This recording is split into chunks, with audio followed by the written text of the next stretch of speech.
অপার রহস্যময়। বিজ্ঞান সেই রহস্যের জট খুলছে প্রতিনিয়ত।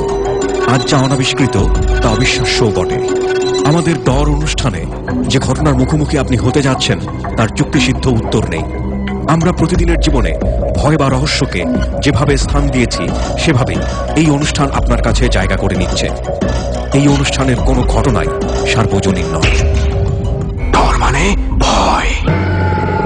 হন্টেড বাই প্রাণ মিস্টার ম্যাঙ্গো ক্যান্ডি। প্রিয় শ্রোতা, সবাইকে আমন্ত্রণ জানাচ্ছি আরো একবার। আপনারা শুনছেন এবিসি রেডিও FM 89.2। আমি আরজে কিবরিয়া এই মুহূর্তে আপনার সঙ্গে রয়েছি এবং ডর হন্টেড বাই প্রাণ মিস্টার ম্যাঙ্গো ক্যান্ডি। প্রিয় শ্রোতা, যদি আপনারা এই অনুষ্ঠানে অংশগ্রহণ করতে চান আমাদেরকে ফোন করবেন। আমাদের ফোন নাম্বারটি হচ্ছে 09613892 আমি আবারও বলছি 09613892 শুরুতেই আমরা আপনাদেরকে কিছু স্টোরির স্বাদ দিতে চাই। আশা করছি পুরো অনুষ্ঠানে পুরোটা সময় জুড়ে আমাদের সঙ্গে থাকবেন। আমরা কথা না বাড়িয়ে প্রথমেই সুমন এবং লোবানের অন দ্য স্পটে যাওয়ার কিছুটা সাউন্ড বাইট আপনাদেরকে শোনাচ্ছি, তারপর মূল গল্পে প্রবেশ করব।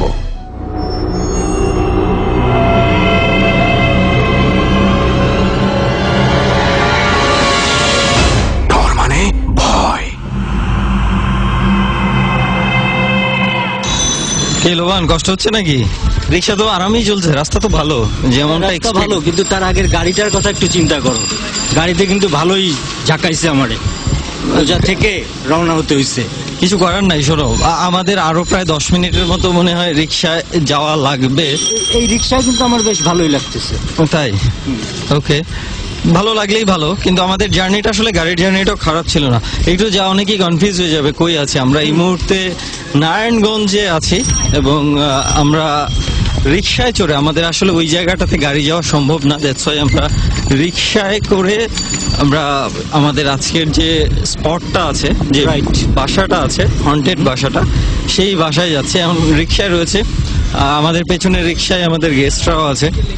সো আমরা কিছুক্ষণের মধ্যেই পৌঁছে যাব, তাই না? কিন্তু তারপরও কিছুক্ষণ, কিন্তু তুমি অনেকক্ষণ ধরেই বলতেছো। তুমি দেখো যে ঈদের সময় কিন্তু ঈদ চলে আসছে এবং ভিড়ভাড়টা কিন্তু যথেষ্টই, ভিড়ভাড়টা কিন্তু কত রাত হয়ে গেছে। কম হবে বলে মনে করছিলাম, কিন্তু আসলে তা হয়নি না। রাইট, এবং মানে রাত তো কম হয় নাই, যথেষ্ট ভিড়। এবং নারায়ণগঞ্জ শহর আমার মনে হয় প্রায় 1টা 2টা 3টা পর্যন্ত ঈদের সময় বলে এত ভিড়, এত ভিড়। ওকে সুমন, এই মামা তুমি বাইরে দিয়ে ঢুকো, বাইরের গলিতে। হ্যাঁ হ্যাঁ, ওকে, এই যে এটা।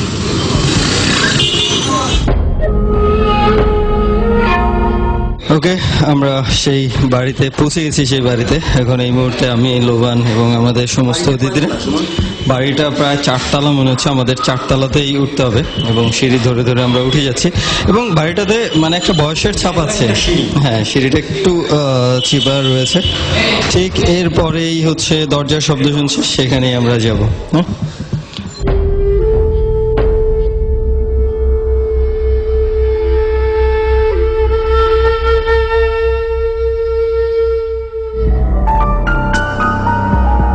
ওকে, আমরা কিভাবে একটু জার্নি করে, মানে আসলে জার্নিটা আমার লোবানের জন্য একটু অন্যরকম ছিল। তো যাই হোক, পৌঁছে গেছি অবশেষে সেই বাসাটিতে। এই মুহূর্তে আমরা বাসাটিতে আছি এবং এই বাসাটিকে নিয়েও বেশ কিছু ঘটনা ঘটে গেছে এর মধ্যে, এবং দ্যাটস ওয়াই আমরা আসলে পুরো টিম নিয়ে এখানে চলে এসেছি। তো এই বাসাতে আসলে কি ধরনের ঘটনা ঘটেছে এবং কি ধরনের প্রবলেম হচ্ছে, এই বিষয়গুলো আমি ধীরে ধীরে আপনাদের সাথে শেয়ার করব। তবে সেটা বরাবরের মতোই একদম শেষ দিকে এসে আপাতত যেটা করব, যে আমাদের সাথে আজকে জার্নিতে যে 2জন মানুষ যোগ দিয়েছে তাদের ঘটনা আমরা শুনবো এবং তাদের সাথে পরিচিত হই। প্রথমে আরো একবার আমরা একটু আপনার নামটা শুনি। আমার নাম শৌমিক আহমেদ অরণ্য। জি, নাইস নেম। এবং অরণ্য ভাই, আমি যতটুকু শুনেছি যে আপনার কাছে বেশ কিছু ঘটনা আছে এবং সমস্ত লিসনারদের সাথে আমিও আজকে প্রথমবারের মতো আপনার ঘটনাগুলো শুনবো। সো আমরা স্টার্ট করতে পারি? জি অবশ্যই। শুরুতে কোনটা দিয়ে আপনি স্টার্ট করতে চান? শুরুতে আমি চাচ্ছি যে আমার বাসায় যে ঘটনাটা নিয়মিত ঘটতো সেটা দিয়ে আমি স্টার্ট করতে। ওকে, তাহলে অরণ্য ভাই ওটা দিয়ে আমরা স্টার্ট করি। আমার বাসাতে আমার সাথে টুকটাক ঘটনা। এটা কোথায় ঘটে? আমার বাসাটা মূলত ফরিদপুর শহরে, আমি আমার হোম ডিস্ট্রিক্ট ঝিনাইদহ। আমি ফরিদপুর শহরে থাকি, স্টাডি পারপাস এবং ফ্যামিলি পারপাসে থাকা হয়। আমার সমস্যাটা শুরু হয় লাস্ট 2-3 ইয়ার্স ধরে, এটা চলতেছে 2-3 বছর 2-3 বছর ধরে আমার ঘটনাটা চলতেছে। ঘটনাটা হলো আমার বাসাতে নির্দিষ্ট টাইমে, যেমন প্রতিদিন সন্ধ্যা 7টা থেকে 7:30টার মধ্যে একটা স্মেল পাওয়া যেত। মানে স্মেল বলতে গেলে মানে গন্ধই, বাজে একটা গন্ধ পাওয়া যেত। এটা এক্স্যাক্টলি 7:30টা থেকে 8টার মাঝেই এটা পাওয়া যেত, জাস্ট 5 থেকে 10 মিনিটের জন্য, এবং আমার ঘরের নির্দিষ্ট একটা পয়েন্টে এটা পাওয়া যেত। এবং এটা কি শুধু আপনিই পেতেন নাকি বাসার সবাই পেত? প্রথম আমি নোটিস করতাম, পরবর্তীতে আমি বাসার মেম্বারদের এবং আমার ফ্রেন্ড সার্কেলদেরও আমি ডেকে নিয়ে আসে ওটাকে দেখানোর চেষ্টা, মানে অনুভব করানোর চেষ্টা করছি, এবং সবাই সেটা টের পাচ্ছে বিষয়টা। পরবর্তীতে এইভাবে চলতে থাকে। মানে প্রথম দিকে আমি ফ্যামিলি মেম্বারদের জানাই না, 5-7 মাস পরে যে আমি যখন এটা প্রবলেমটা আরো বেশি হয় তখন আমি জানাই। এইভাবে চলতে থাকে। তারপরে একদিন আপনার মাঝরাত্রের দিকে আমি ঘুমাচ্ছিলাম, ঘুমাইতে হঠাৎ করে অস্বস্তি লাগার কারণে আমি উঠে পড়ছি। উঠে বসতে যাব এমন সময় আমি দেখি আমার বিছানার পাশে একটা চেয়ার আছে। চেয়ারে নট হিউম্যান, মানে মানুষ না, অবয়ব টাইপের ফেসটা। আমি মানে যতটুকু দেখেছি সেটার বর্ণনা দিতে গেলে সেটা আমি লম্বাই 1 ফিট হতে পারে। মানুষের স্কিনের মতো না, চোখের জায়গা এবং নাকের যে জায়গাটা এটা মিলে এক হয়ে গেছে, এবং চোখটা স্পষ্ট না, ঘোলাটে টাইপের, মানে অন্ধকার টাইপের। দেখি আমাকে বসে আমার দিকে জাস্ট নোটিস করতেছে। এইভাবে আমি দেখে সাথে সাথে, মানে একটা হঠাৎ করে দেখলে তো একটা মানুষ সারপ্রাইজ হয়ে যাবে। পরবর্তীতে উঠে পড়ি। উঠে আমি জাস্ট অন্যদিকে ঘুরে আবার ওইদিকে তাকাইতে দেখি ওইটা খুব স্পিডে মুভ করে আমার ঘর থেকে বের হয়ে গেল। পরবর্তীতে এটা স্বাভাবিক যে ভয় পাইলে রুম অনেক হিট হয়ে যায়, টেম্পারেচার, মানে শরীরে অনেক টেম্পারেচার বেড়ে যায়, আমার অনেক গরম লাগতে থাকে। পরবর্তীতে আমি উঠে চলে গেছি ঘরের থেকে।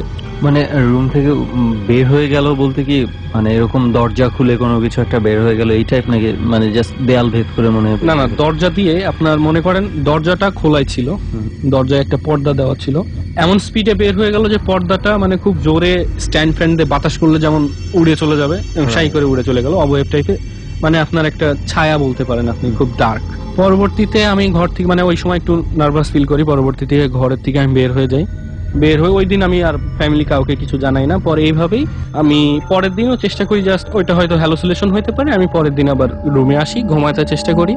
পরের দিনও আমার সেম 2টা-2:30টার দিকে আপনার সেম একই সমস্যা। রুমের টেম্পারেচার, আমি ঘুমের ঘরে টের পাচ্ছি যে রুমের টেম্পারেচার অনেক বেড়ে গেছে, স্বাভাবিকের তুলনায় অনেক অস্বস্তি ফিল করতেছে। আমি যেদিকে ঘুমানোর চেষ্টা করি না কেন সমস্যা হয়, আর ঘরের মধ্যে টুকটাক আওয়াজ হচ্ছে, মনে করেন পিসটা উল্টাচ্ছে বা কোনো কিছু নিয়ে যে এক জায়গা থেকে আরেক জায়গায় রাখছে। এই আওয়াজ হচ্ছে, এইটাও কি যে কোনো সময় ফিল করেন না, জাস্ট রাতে, যখন তাও আবার 2টার পরে এটা পাওয়া যায়।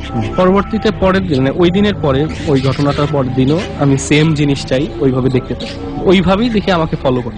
পরবর্তীতে আমি আসলে এই বিষয়গুলো নিয়ে একটু কিউরিয়াস ছিলাম, ফলে কিছু অনলাইনে ঘাটাঘাটি করি, বই পড়ে জানার চেষ্টা করি বিষয়টা কি। পরবর্তীতে জেনে মনে হয় যে আমার সাধ্যের বাইরে, সেই ক্ষেত্রে আমি আমার পার্শ্ববর্তী এক মসজিদের।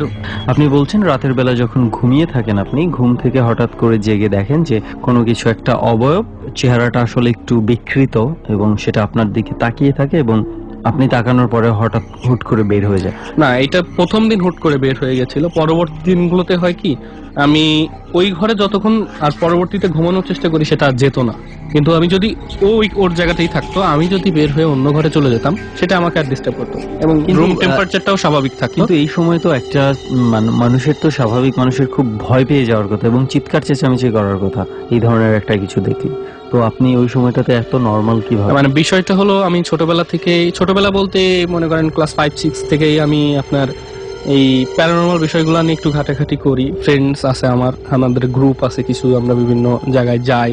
এই বিষয়গুলো থেকেই মানে আপনার মানে সাহসটা একটু বেড়ে গেছে, যে এই জিনিসগুলাতে ছোটবেলা থেকে যেহেতু ফেস করে আসছি, টুকটাক জিনিস দেখি, সেহেতু চিল্লাচিল্লি করে তো কোনো লাভ নেই, জাস্ট নিজেকে কন্ট্রোল রেখে বিষয়টা হ্যান্ডেল করার চেষ্টা করতেছিলাম।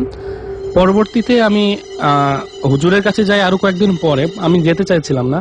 পরে 4-5 দিন পরে আমার ছোট একটা ভাই আছে, 4 বছর বয়স, সেও একই সমস্যায়, মানে যেহেতু সে ছোট, তার বর্ণনাটা আমি তাকে আমার বিষয়ে কোনো কিছু বলি নাই, সে এরকম ভয়তে রাত্রিবেলা ঘুম থেকে উঠে পড়ছে, কান্নাকাটি করছে। পরবর্তী দিন আমি মানে জাস্ট খেলার ছলে ওর কাছে শুনতেছি কি দেখছে, বাট ও যেই বর্ণনাগুলো দেই, যেই আকৃতিটা দেখছি আমি নিজে, আমার বর্ণনার সাথে ওর বর্ণনাটা মিলে যায়। পরবর্তীতে আমি আমারটা না চিন্তা করে, আমি আমার ভাইয়ের সেফটির কথা চিন্তা করে আমি হুজুরের কাছে যাই এবং তিনি কিছু তদবির দেন, যেটা পরবর্তীতে অ্যাপ্লাই করার পরে মাসখানিকের মধ্যে আস্তে আস্তে ওটা সলভ হয়ে গেছে। মানে গন্ধ আর পাওয়া যায় না, গন্ধটা চলতে থাকে, গন্ধটা চলতে থাকে, গন্ধটা বাট ওই যে আমি জিনিসটা দেখতে দেখতাম পাওয়ার কথা ওটা আর দেখি না। তো পরবর্তীতে আমি পাশের রুমে চলে গেলে, পাশের রুমে আমি একাই ঘুমাতাম, ওই রুমে গেলে আপনার এই সমস্যাটা আর দেখা যেত না, কিন্তু আমি আমার রুমে থাকলে এই সমস্যাটা হয়। এমনকি আমার একদিন আমি ঢাকাতে আসার কারণে আমার ফাদার ওই রুমে ছিল, সেও বলতেছে যে এই রুমে কিছু অ্যাবনর্মাল থিংস ঘটে।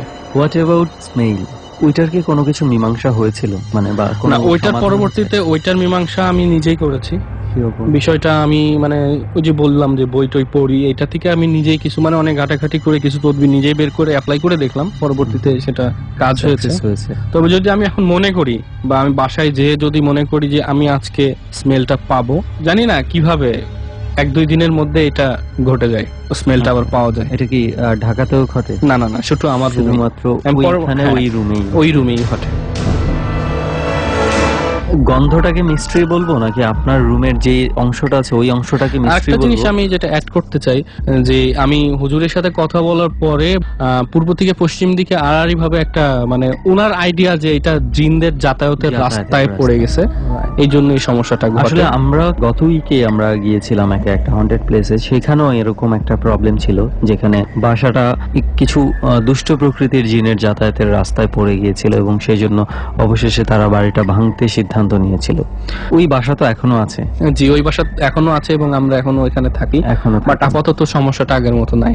সো এবার নেক্সট ঘটনার দিকে যাই।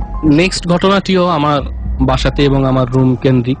আমি একদিন মানে ফ্রেন্ডদের সাথে চ্যাট করতে করতে অনেক রাত হয়ে গেছে, হঠাৎ করে আমি টের পাচ্ছি যে আপনার ফ্ল্যাটে টোটালটাতেই চাবি মানে অনেকগুলা চাবি একসাথে নিয়ে নাড়াচাড়া করলে যে আওয়াজটা পাওয়া যায় সেমন একটা আওয়াজ হচ্ছে।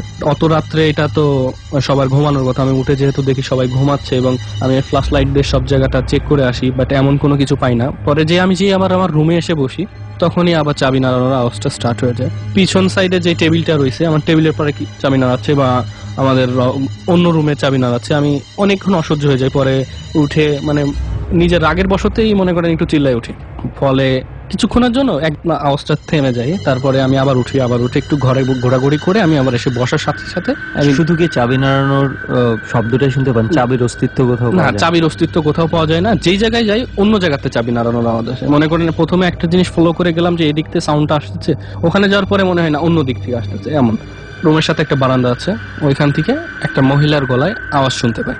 পরবর্তীতে আমি মানে কথোপকথন 2-3 জন এক জায়গায় দাঁড়ায়, 2-3 জনই মহিলা একসাথে দাঁড়িয়ে কথা বলতেছে। পরবর্তীতে আমি চেষ্টা করি আপনার মানে সাহস করি, যেহেতু এক্সপিরিয়েন্স আছে সেহেতু আমি দুইটা মোবাইল আমার দুইটাই হাতে করে নিয়ে পকেটে নিয়ে আমি জাস্ট বারান্দার গেটটা খুলে আমি বারান্দায় যাই। যাওয়ার সাথে সাথে দেখি কোনো কিছু নাই, মানে বারান্দায় কোনো যে মানুষ 3 জন কথা বলতেছিল মহিলারা মানে অস্তিত্ব নাই। পরবর্তী বারান্দায় দাঁড়ানোর সাথে সাথে নিচে দেখি আমার ফ্ল্যাট 4 তলায়, নিচে আমার ফ্ল্যাটে সোজাসুজি বারান্দার নিচে দেখি 10-12টা কুকুর খুব জোরে চিল্লাচিল্লি করতেছে। কি ভাববো কি না, আমি আরো 5 মিনিট দাঁড়িয়ে থাকলাম যে বারান্দায় যে কিছু দেখা যায় কিনা, সিকিউরিটি গার্ড রাস্তায় ঘোরাঘুরি করে আছে কিনা, কিন্তু এমন কোনো কিছু আমি মানে সিকিউরিটি গার্ডও ওই দিন আমি পাই নাই। পরবর্তীতে 5 মিনিট দাঁড়াচ্ছিলাম, তার 2 মিনিটের মধ্যে কুকুরগুলাও চলে যায় ওখান থেকে। আমি যে সময় মহিলাদের আওয়াজ শোনা যাচ্ছিল সেই সময় আপনার কুকুরদের আওয়াজটা শোনা যাচ্ছিল না। 5-6 মিনিট ওখানে দাঁড়ানোর পরে কুকুরগুলা ওখান থেকে সরে যায়।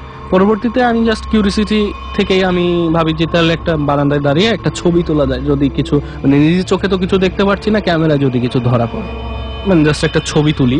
আমি মোবাইলটা জাস্ট আমার সোজাসুজি ফেসের সামনে নিয়ে ছবি তুলছি, ফ্ল্যাশ পড়লে জাস্ট আমার পিছনে পড়বে, মানে শ্যাডোটা আসলে পিছনে আসবে। বাট আমার লেফট সাইডে মানে গ্রিল ছিল বারান্দার, ওইটা একটা মানুষের আকৃতির এক ছায়ায় পুরো গ্রিলটা অন্ধকার, মানে নির্দিষ্ট অংশ যে একটা মানুষের ছায়া পড়লে যেমন হবে এমনটা গ্রিলের উপরে পড়ছে, বাট ছায়ার ভিতর দিয়েও দেখা যায়, বাট ওই জায়গায় গ্রিলের যে সিকগুলা ওইগুলা কিচ্ছু দেখা যাচ্ছে না। তাও আবার আমার লেফট সাইডে হাতের পাশেই। যদি আপনার আমার নিজের ছায়া হতো, যেহেতু আমি আমার মোবাইলটা আমার সামনে ফেসের সামনে ধরে ছবিটা তুলছি, মানে ফিজিক্স অনুযায়ী ছায়াটা পিছনে যাওয়ার কথা, ছায়াটা আমার বাম হাতে, ছায়াটা অ্যাটলিস্ট আপনার পেছন দিকে রাইট সাইডে, হ্যাঁ পেছন দিকে রাইট সাইডে হওয়ার কথা, কিন্তু ওইটা জাস্ট আমার সাথেই মনে করেন আমার বাম পাশে যদি কেউ দাঁড়িয়ে থাকে এমনকি ওই জায়গায় ছায়াটার কারণে গ্রিলটাও দেখা যাচ্ছে না এমন অবস্থা, বাকি জিনিসগুলো আবার দেখা যাচ্ছে। পরবর্তীতে আমি আমি এটা দেখার পরে আমি মানে চিন্তা করি যে হয়তো কোনো খারাপ কিছু হতে পারে, সেহেতু আমার রুমে ফিরে যাওয়াটাই বেটার। আমি কিছু দোয়া কালাম পারতাম, সেগুলো পড়ে আমি গেটটা লক করি, এবং গেট লক করারও কিছু মানে আমল আছে করে আমি রুমে চলে আসি। তারপরে আসার 5-10 মিনিট আমি ঘরে বসে কিছু আমল করি। পরবর্তীতে রাত্রে আর ওই রাত্রে আর কোনো সমস্যা হয় না। আরো কোনো ধরনের কোনো ঘটনা কি আছে? জি, আমার নিজের সাথে ওই যে ঘটনাটা আমি প্রথমে শেয়ার করলাম, যে জিনিসটা আমি দেখতাম ওয়েবটা, তে ওইটার সাথে রিলেটেড কিছু মানে একটা ঘটনা জড়িত আছে। যেমন 2 সপ্তাহ পরে বাসায় আমার যখন ছোট ভাইয়ের সাথে প্রবলেম হয়, পরবর্তীতে আমি নিকটস্থ মসজিদের হুজুরের সাথে যোগাযোগ করি, তিনি আমাকে কিছু আমল দেন, আমি ওটা অ্যাপ্লাই করি। পরবর্তীতে দেখা যায় যে ওটার 1 দিন কি 2 দিন পরে আমি ঘুমাচ্ছি, আমি যেহেতু আমার রুমে ঘুমাইতে সমস্যা হইতো, কিন্তু কম আস্তে আস্তে ওইটার মানে আপনার ইফেক্টটা কমতে থাকে। আমি সেই জন্য রুমে থাকতে পারতাম না, অন্য রুমে থাকতে হতো। অন্য রুমে আমি শুয়ে আছি, এমন সময় আমি মানে ঘুমাচ্ছি, মানে ঘুমের ঘরে একটা মানে স্বপ্ন, এটাকে আমি বাস্তবের সাথে কিভাবে জুড়বো আমি জানি না, কিন্তু আমার মনে হয় যে এটার সাথে এটা রিলেটেড। যে আমি মানে স্বপ্নটা এমন দেখি যে হঠাৎ আমি আমার ফ্যামিলি মেম্বারদের সাথেই একটা নির্জন রাস্তা দিয়ে হাঁটতেছি, একটা পর্যায়ে যে নাই কেউ সাথে, আমি একটা বিশাল বড় হল রুমের মধ্যে প্রবেশ করি। হল রুমের মধ্যে প্রবেশ করার পরে মানে হল রুমটা অনেক বড়, একটা স্টেডিয়ামের সাইজের হল রুম, উপরে ছাদ আছে, মানুষগুলো সব চারিপাশ দিয়ে মানে গ্যালারির পাশ দিয়ে যদি আমরা চিন্তা করি, গ্যালারির পাশ দিয়ে মানুষজন চলাফেরা করতেছে, বাট আমি মাঝখানে। এটা আপনি স্বপ্নে দেখছেন? এটা আমি স্বপ্নে দেখছি। আমি যেহেতু মাঝখান দিয়ে হাঁটতেছি, আমার চারপাশে কোনো লোক নেই, যা আছে সব অনেক দূরে এবং নির্দিষ্ট এরিয়া দিয়েই চলাফেরা করতেছে। কিছুক্ষণ ওইখানে হাঁটার পরে আস্তে আস্তে আমি দেখি যে মানুষগুলা আস্তে আস্তে কমে যাচ্ছে। হঠাৎ আমি দেখি যে 4 জন কি 5 জন হবে মহিলা। জাস্ট এমনি যদি স্বপ্ন দেখি সেটার 100% বর্ণনা দেওয়া যায় না, কোনো কিছু দেখানো হলে সেটার 100% বর্ণনা দেওয়া সম্ভব হয়, সূক্ষ্মভাবে বলা যায় না। জি, আমি মহিলা এই জন্যই বলছি যে সম্পূর্ণটা কালো কাপড় পরা ছিল এবং জাস্ট ফেসটা দেখা যাচ্ছিল, ফেসটা ছিল আপনার অ্যাশ কালারের, চোখগুলো আছে, নাকটা আছে, মুখ আছে। এই আমার দিকে এগিয়ে আসছে, আস্তে আস্তে এক পর্যায়ে একটু ক্লোজ হওয়ার পরে ওরা খুব দ্রুত আসতে থাকে, এসে জাস্ট অ্যাটাক ঝাঁপ দিয়ে এসে মারতে যাচ্ছে। তারপরে আমি আপনার কিছু আমল করি, আমল করা মানে ওই স্বপ্নের মধ্যে আমি দেখতেছি আমি কিছু দোয়া দুরুদ পড়তেছি, পরে আমি জাস্ট ধাক্কা দিতেছি আর ওরা সরে যাচ্ছে, ধাক্কা দিতেছি সরে যাচ্ছে। এক পর্যায়ে ওরা একটা কথা বলে যে মানে 4টা-5টা ছিল, ওইখান থেকে ধাক্কা ধাক্কি করতে করতে কমে 3টা হয়ে গেছে। পরবর্তীতে লাস্ট একটা ওইভাবে দোয়া পড়তেছে আর ধাক্কা দিতেছে, আমাকে চারিপাশ দিয়ে অ্যাটাক করতেছে এরকম। ওই লাস্টটাও যে সময় যে ফিনিশ হয়ে যায়, তখন ও একটা মেসেজ দেয় এমন, ভবিষ্যতে আবার দেখা হবে যেদিন কেউ থাকবে না। আমি এখনো ওইটা ভাবলে আমার কাছে মানে গা শিহরিয়ে ওঠে যে সেটা আবার কবে হবে জানি না, এটার কি মিনিং কেউ হবে থাকবে না মানে আসলে মিনিংটা কি এটা এখনো আইডেন্টিফাই করতে পারি নাই আমি নিজে। পরবর্তীতে আমি এই বিষয়টা নিয়ে আমি মসজিদের হুজুরের কাছে আবার যাই, উনি যেটা আইডিয়া করে বলেন যে হতে পারে যে জিনিসগুলো এখান থেকে চলাফেরা করতো, এই যে ঘরে কিছু আপনার আমল করার ফলে সে তারা যেতে পারছে না, তারাই হয়তো কোনো কিছু দেখেছে বা কোনো মানে ভবিষ্যতের কোনো আভাস দিয়ে গেছে আমাকে, এটাই হতে পারে। আচ্ছা অরণ্য ভাই, আমি যতটুকু শুনেছি যে প্যারানরমাল জিনিসের প্রতি একটা আলাদা মানে কিউরিয়াসিটি আছে এবং আপনি খুব বেশি কিউরিয়াস এইসব বিষয়ে। সো এবং আপনি বিভিন্ন জায়গায় গিয়েছেনও ভিজিট করতে, তো ওখান থেকে কোনো ধরনের কোনো এক্সপেরিয়েন্স কি আপনি পেয়েছেন? বেশ কয়েকটি জায়গা যা হয়েছে আমার ইতিমধ্যে, একটু উল্লেখযোগ্য ঘটনাগুলোর মধ্যে আমি একটা শেয়ার করতে যাচ্ছি এখন। স্পটটা ছিল ঝিনাইদহ জেলা শহর থেকে 15-20 কিলো দূরে একটা স্থান, এটা মানে গান্না ইউনিয়ন বলে। আমি ঈদ কোরবানি ঈদের পরে বছর 2-3 আগের কথা হবে, ডিসেম্বর মাসে আমি মানে ছুটি কাটাতে যাই ওইখানে। যাওয়ার পরে যেহেতু আমার এসব নিয়ে কিউরিসিটি আছে, আমি এলাকার লোকজনদের কাছে শুনতাম যে আগে যে একটা স্পট আছে যেটাকে মানে বিল বলা হয়, গ্রাম অঞ্চলে বিল থাকে যে বর্ষা মৌসুমে অনেক পানি জমে থাকে, অনেক বর্ষায় পানি থাকে এবং শীতকালে শুকনো চাষবাস করে। শুনছি যে ওইখানে কিছু আনইউজুয়াল অ্যাক্টিভিটিস হয় এবং অনেকে অনেক কিছু দেখছে এবং অনেকে ভয় পেয়ে মারাও গেছে। আমার একটা ফুফাতো ভাই ছিল আর গ্রামের আরেক চাচাতো ভাই ছিল, আমরা 3 জন মিলে প্ল্যান করি যে আমরা যাব। প্ল্যান অনুযায়ী আমরা বাসা থেকে 12টার দিকে বের হই এবং 5-6 কিলোমিটার হেঁটে আমরা সেই বিল পর্যন্ত পৌঁছাই। ধান চাষ করার জন্য আই করে থুয়ে রাখে, ওইটার উপর যে আমরা বসি আর 1-2 ঘন্টা সময় নিয়ে থাকবো, দেখি যদি কিছু দেখতে পারি কিনা। সো আমরা 3 জন গেছিলাম। সময়টা ডিসেম্বর মাস এবং অত্যন্ত শীত পড়তেছিল ওই সময়টা এবং মানে কুয়াশাও ছিল অনেক, বাট আমরা যখন ব্যাক করি ওই সময়টা তো অনেক কুয়াশা ছিল। শীতের মধ্যে আমরা মাঠে বসে আছি, ফাঁকা মাঠ, অনেক বাতাস হচ্ছে, ঠান্ডা লাগতেছে সবারই। মানে হুট করে চলে গেছিলাম তো, মানে ও হেভি কাপড় চোপড় পরে যায় নাই, মাঠের মধ্যে বসে আছি, বসে মানে ইন্টারেস্টিং বিষয় যে আমরা ওই দিন ডর শুনতেছিলাম, 2 ঘন্টা ধরে প্রোগ্রামটা শুনি। শোনার পরে ওই শোনার মধ্যে আমরা কোনো কিছু নোটিস করি নাই, যেহেতু হয়তো ওইদিকে মনোযোগ ছিল না বলেই এটা হয়েছে। আমরা একটার পর থেকে আমাদের একটা বড় লাইট নিয়ে গেছিলাম, আমরা লাইট নিয়ে জাস্ট আশপাশ দেখা শুরু করি যে যদি কিছু চোখে পড়ে। হঠাৎ করে 1:30টার দিকে আমরা একটা জিনিস লক্ষ্য করি যে মাঠের মধ্যে 15 থেকে 20টা গরু একটা জায়গাতেই চলাফেরা করতেছে। মানে বিষয়টা মানে ইজিলি নেওয়া যায় যে গ্রামগঞ্জ এলাকা, গরু থাকতেই পারে, গরু চড়ে বেড়াতে পারে মাঠে। প্রশ্নের বিষয়টাই যে রাত তখন প্রায় 2টা বাজে, যদি কোনো কৃষকের গরু হয়ে থাকে সে বাড়ি নিয়ে যাবে, আর এই শীতের মধ্যে গরু ছেড়ে রাখলে অসুখ বিসুখে গরুগুলো ক্ষতিগ্রস্ত হতে পারে। সো লজিকে এটা মেলানো যাচ্ছে না যে গরু এত রাত্রে মাঠের মধ্যে, তাও আবার এতগুলা হলো কথা ছিল হারিয়ে গেলে হতে পারে হারিয়ে গেছে অথবা ছিঁড়ে চলে আসছে, কিন্তু এতগুলা গরু মানে একটু আনইউজুয়াল। পরবর্তীতে আমরা জাস্ট ওটাকে স্বাভাবিকভাবে নিয়েই বসে জাস্ট গল্প করতেছি এবং 3 দিকে মুখ করে আছি, যাতে কোনো দিক থেকে কোনো কিছু দেখা গেলে যাতে সবাই সে অ্যালার্ট হতে পারে। কিছুক্ষণ পরে দেখি গরুগুলো আমাদের দিকে মুভ করতেছে, মানে আমাদের কাছে আসতেছে আস্তে আস্তে। ছিল মনে করেন 600-700 মিটার দূরে, কারণ বিল তো পুরা ফাঁকা, সবকিছু তো দেখা যায় ওই সময়টাতে। আমাদের কাছে আসতে শুরু করে। পরবর্তীতে যখন 100 মিটার দূরত্ব হবে, আমরা যেহেতু যে বিদেশি বড় টর্চ লাইট আছে, অনেক দূর দেখা যায়, আমি ওটা মেরেই ওদের দিকে, গরুর দিকেই বসে রয়েছি। পরে কাছে আস্তে আস্তে আস্তে আস্তে 100 মিটার হবে, তখনই হঠাৎ করে আওয়াজ করে গরু টরু সব ভ্যানিশ, মানে কিচ্ছু নাই ওই জায়গায়। ডর মানে ভয়। হন্টেড বাই প্রাণ মিস্টার ম্যাঙ্গো ক্যান্ডি। করে গরু টরু সব ভ্যানিশ, মানে কিচ্ছু নাই ওই জায়গায়। ভ্যানিশ মানে আপনি বলেছিলেন যে তখন কিন্তু ডিসেম্বর এবং অনেক শীত, কুয়াশা, তো কুয়াশাও তো হঠাৎ করে পড়ে। ওই সময়টাতে কুয়াশা ছিল না, বাতাস হচ্ছিল অনেক। কুয়াশাটা পরবর্তীতে যখন আমরা ফিরে আসি, তখন 3:30-4টা বাজে, তখন কুয়াশা। তার মানে হচ্ছে আমি জাস্ট ওইটা শিওর হতে যাচ্ছি যে ভ্যানিশের বিষয়টা আসলে কুয়াশার সাথে রিলেটেড না, কুয়াশার কারণে দেখা যাচ্ছে না, এই টাইপের কিছু না। পরবর্তীতে ওইটা যেই দেখি যে মানে আমরা তাকিয়ে রয়েছে, তাকিয়ে থাকতে থাকতে হঠাৎ করে ক্লোজ হতে হতে হঠাৎ করে যদি ভ্যানিশ হয়ে যায়, মানে একটা মানে কি বল, লাভ দিয়ে ওঠার বিষয় যে এটা কেমন করে হলো। পরবর্তীতে আমরা ট্রাই করি, ভাবি যে আমরা যে দেখে আসি, কাজে মাঠের মধ্যে আমরা দৌড় দেওয়া শুরু করছি, যে যাই কই গেল, কিউরিওসিটি নিয়ে দৌড় দিছি। যে কাছাকাছি যে আমরা যে ওইখানে দেখি যে গরু যদি হাঁটে বা ঘাস খায় বা কোনো কিছু করে, তাহলে ওই যে ঘাস টাস দলা হয়ে যায় বা মারিয়ে থুয়ে চলে যায়, এমন কোনো স্পট নাই ওইখানে। এবং আশপাশে আরো 50-100 মিটার আমরা হাঁটাহাঁটি করে দেখার চেষ্টা করি যে জাস্ট অন্ধকারে দেখা যাচ্ছে কিনা, এরকম কোনো কিছু নাকি না, কোনো জায়গায় কোনো গরুর কোনো অস্তিত্ব নেই। পরবর্তীতে আমরা আমাদের আগের জায়গায় এসে আবার বসি। বসার পরে যে জিনিসটা আমরা দেখতে পাই, মানে সাথে সাথে না, বসেছিলাম গল্প করতেছি, গল্প করতে করতে হঠাৎ করে দেখি যে আমাদের থেকে মনে করেন 50 থেকে 60 মিটার দূরতে একটা খেজুর গাছ ছিল। মাঠের মধ্যে একটাই খেজুর গাছ ছিল। অনেকেই চিনে, কারণ ওই এলাকায় যেহেতু মানে মাঠে অনেক সময় লোকেশন সেট করার জন্য বিভিন্ন গাছ বা একটা পুকুর বা এরকম টাইপের কিছু সেট করে, ওই মাঠে একটাই খেজুর গাছ ছিল। আমরা বসে ওইটা থেকে কিছুটা দূরে বসে আছি, হঠাৎ করে শুনতে পাচ্ছি যে বিকট শব্দে ডালপালা ভাঙার আওয়াজ হচ্ছে এবং খুব কাছের থেকেই হচ্ছে।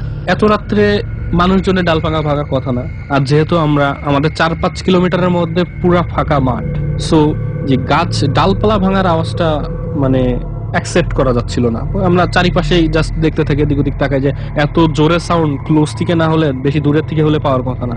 পরবর্তীতে আমরা গাছের দিকে তাকিয়ে দেখি গাছটা মানে খেজুর গাছ, যে আপনার বাতাসে নড়বে, যে একেবারে হেলে যাবে। খেজুর গাছ শক্ত, কিন্তু অনেক শক্ত, রাইট। 90 ডিগ্রি অ্যাঙ্গেল থেকে যদি একটা গাছ 30 ডিগ্রি অ্যাঙ্গেলে চলে আসে, তাহলে কতটা বাঁকাতে পারে আমি মানে বোঝাবো কিভাবে, মানে বোঝাতে পারছি না। মানে এতটা বাঁকা, দুই পাশে মানে এমন পরিমাণে বাঁকাচ্ছে, মনে হচ্ছে যে একটা মানুষ দাঁড়িয়ে একবার ডানে মুভ করতেছে, একবার বামে। পরে আমরা ওইটা দেখে, এটা কি শুধু তো গাছ যেহেতু একটাই ছিল, একটাই গাছ, ওকে, আমাদের থেকে 50 মিটার বেশি হবে না, আর 50 মিটার খুব বেশি দূরত্ব না।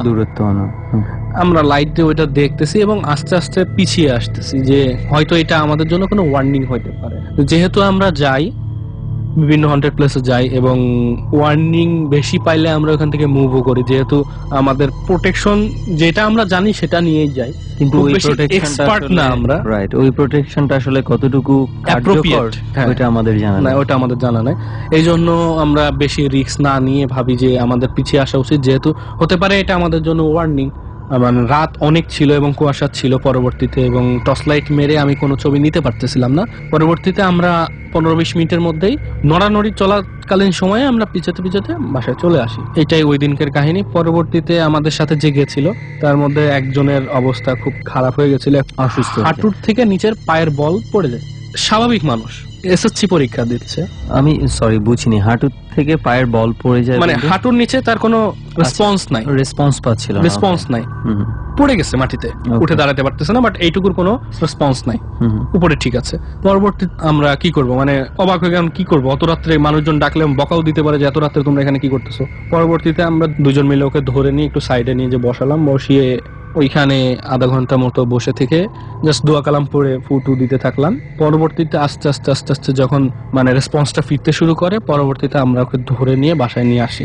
সপ্তাহখানিক অসুস্থ ছিল, পরে আস্তে আস্তে ঠিক হয়ে গেছে।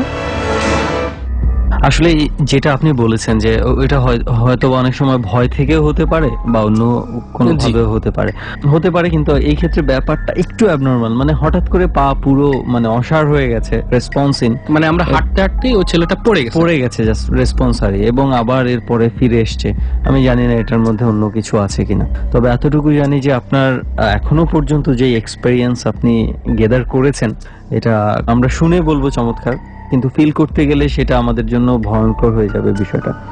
অনেক অনেক থ্যাঙ্কস আপনাকে যে আপনি আমাদের এই জার্নিতে এসে আপনার এক্সপিরিয়েন্স গুলো শেয়ার করেছেন আমাদের সাথে। বিষয়টা এমন যে আমরা যে জিনিসগুলো ফিল করি, তো নিজেদের ফিলিংসটা আমরা বলতে পারি না। স্পটে যদি থাকা হয়, যেই ফিলিংসটা ওইখান থেকে পাওয়া যায়, আসলে সেটা মানে ভাষায় বলে প্রকাশ করার মতো যাবে না। এবং সেই ফিলটা যারা বেডরুমে বসে বা বিভিন্ন সেফ জায়গায় বসে শুনছেন, তারা সেই ফিলটা আসলে ওইভাবে পাবেন না। এনিওয়েজ, আমরা ফিলের কথা বলছি, আমরা ফিলটা হারাতে চাই না। এবার আমরা পরবর্তী অতিথির কাছে যাব, চলুন আমরা তার কাছে যাই। আপনার নাম কি? আমার নাম মাহবুবুর রহমান। মাহবুবুর রহমান, আপনি ঢাকাতেই তো থাকেন? ঢাকাতেই থাকি। ওকে, সো মাহবুব ভাই, আমরা ঘটনায় চলে যাই সরাসরি। কোন ঘটনা আপনি শেয়ার করতে চান? ঘটনাটা হচ্ছে, আমি তখন ক্লাস 9 অথবা 10 পড়ি, মামার বাড়ি ঘুরতে গেছি শীতের সময়। এটা ছিল গ্রাম অঞ্চল, তো গ্রামে দেখবেন শীতের সময় ওয়াজ মাহফিল হয়, বিভিন্ন ওয়াজের আয়োজন করা হয়, ওয়াজ মাহফিল হয়। তো পাশের গ্রাম বলতে হাওড়ের ওই পাশে ওয়াজ মাহফিল হচ্ছে, সব লোকজন গেছে, আমরাও 4 জন গেছি। 4 জনের মধ্যে আমি, 2 খালাতো ভাই আর 1 মামাতো ভাই। এর মধ্যে খালাতো ভাই একটা হচ্ছে, সে ইউকে থেকে আসছে। আচ্ছা, তো সবাই মিলে গেছি, মজা টজা করতেছি, ওয়াজ শুনতেছি। ওয়াজ শোনার পরে হঠাৎ করে একজন বললো যে না চল, আর ভালো লাগতেছে না, আমরা এখন চলে যাই। তখন রাত 1টা-1:30 এরকম হবে। আমরা রওনা দিলাম ওইখান থেকে। রাস্তাটা হচ্ছে হাওরের 2 পাশে ধান ক্ষেত, আর ধান ক্ষেতের মধ্যখান দিয়ে রাস্তা, পাকা না, মাটির রাস্তা। ওকে, তোর মনে হয় আমরা মিনিট 10-15 হাঁটার পরে হাওরের একটা অংশে চলে আসছি। কিছুক্ষণ পরে দেখি যে অনেকগুলা কালো বিড়াল আমাদের পায়ের সামনে দিয়ে হাঁটতেছে, একদম কাছে চলে আসে। যখন কাছে চলে আসে তখন আমরা থেমে যাই, হাঁটাটা বন্ধ করে দিই। তো আবার যখন একটু দূরে যায়, আবার হাঁটার চেষ্টা করি। এর মধ্যে আমার খালাতো ভাই, যেটা ইউকে থেকে আসছে, সে খুব দুষ্ট ছিল। সে কি করছে, একটা বিড়ালকে লাথি দিয়ে দিয়েছে। তো বিড়ালটা অনেক দূর, একদম ধান ক্ষেতের মধ্যে গিয়ে ছিটকে পড়ছে।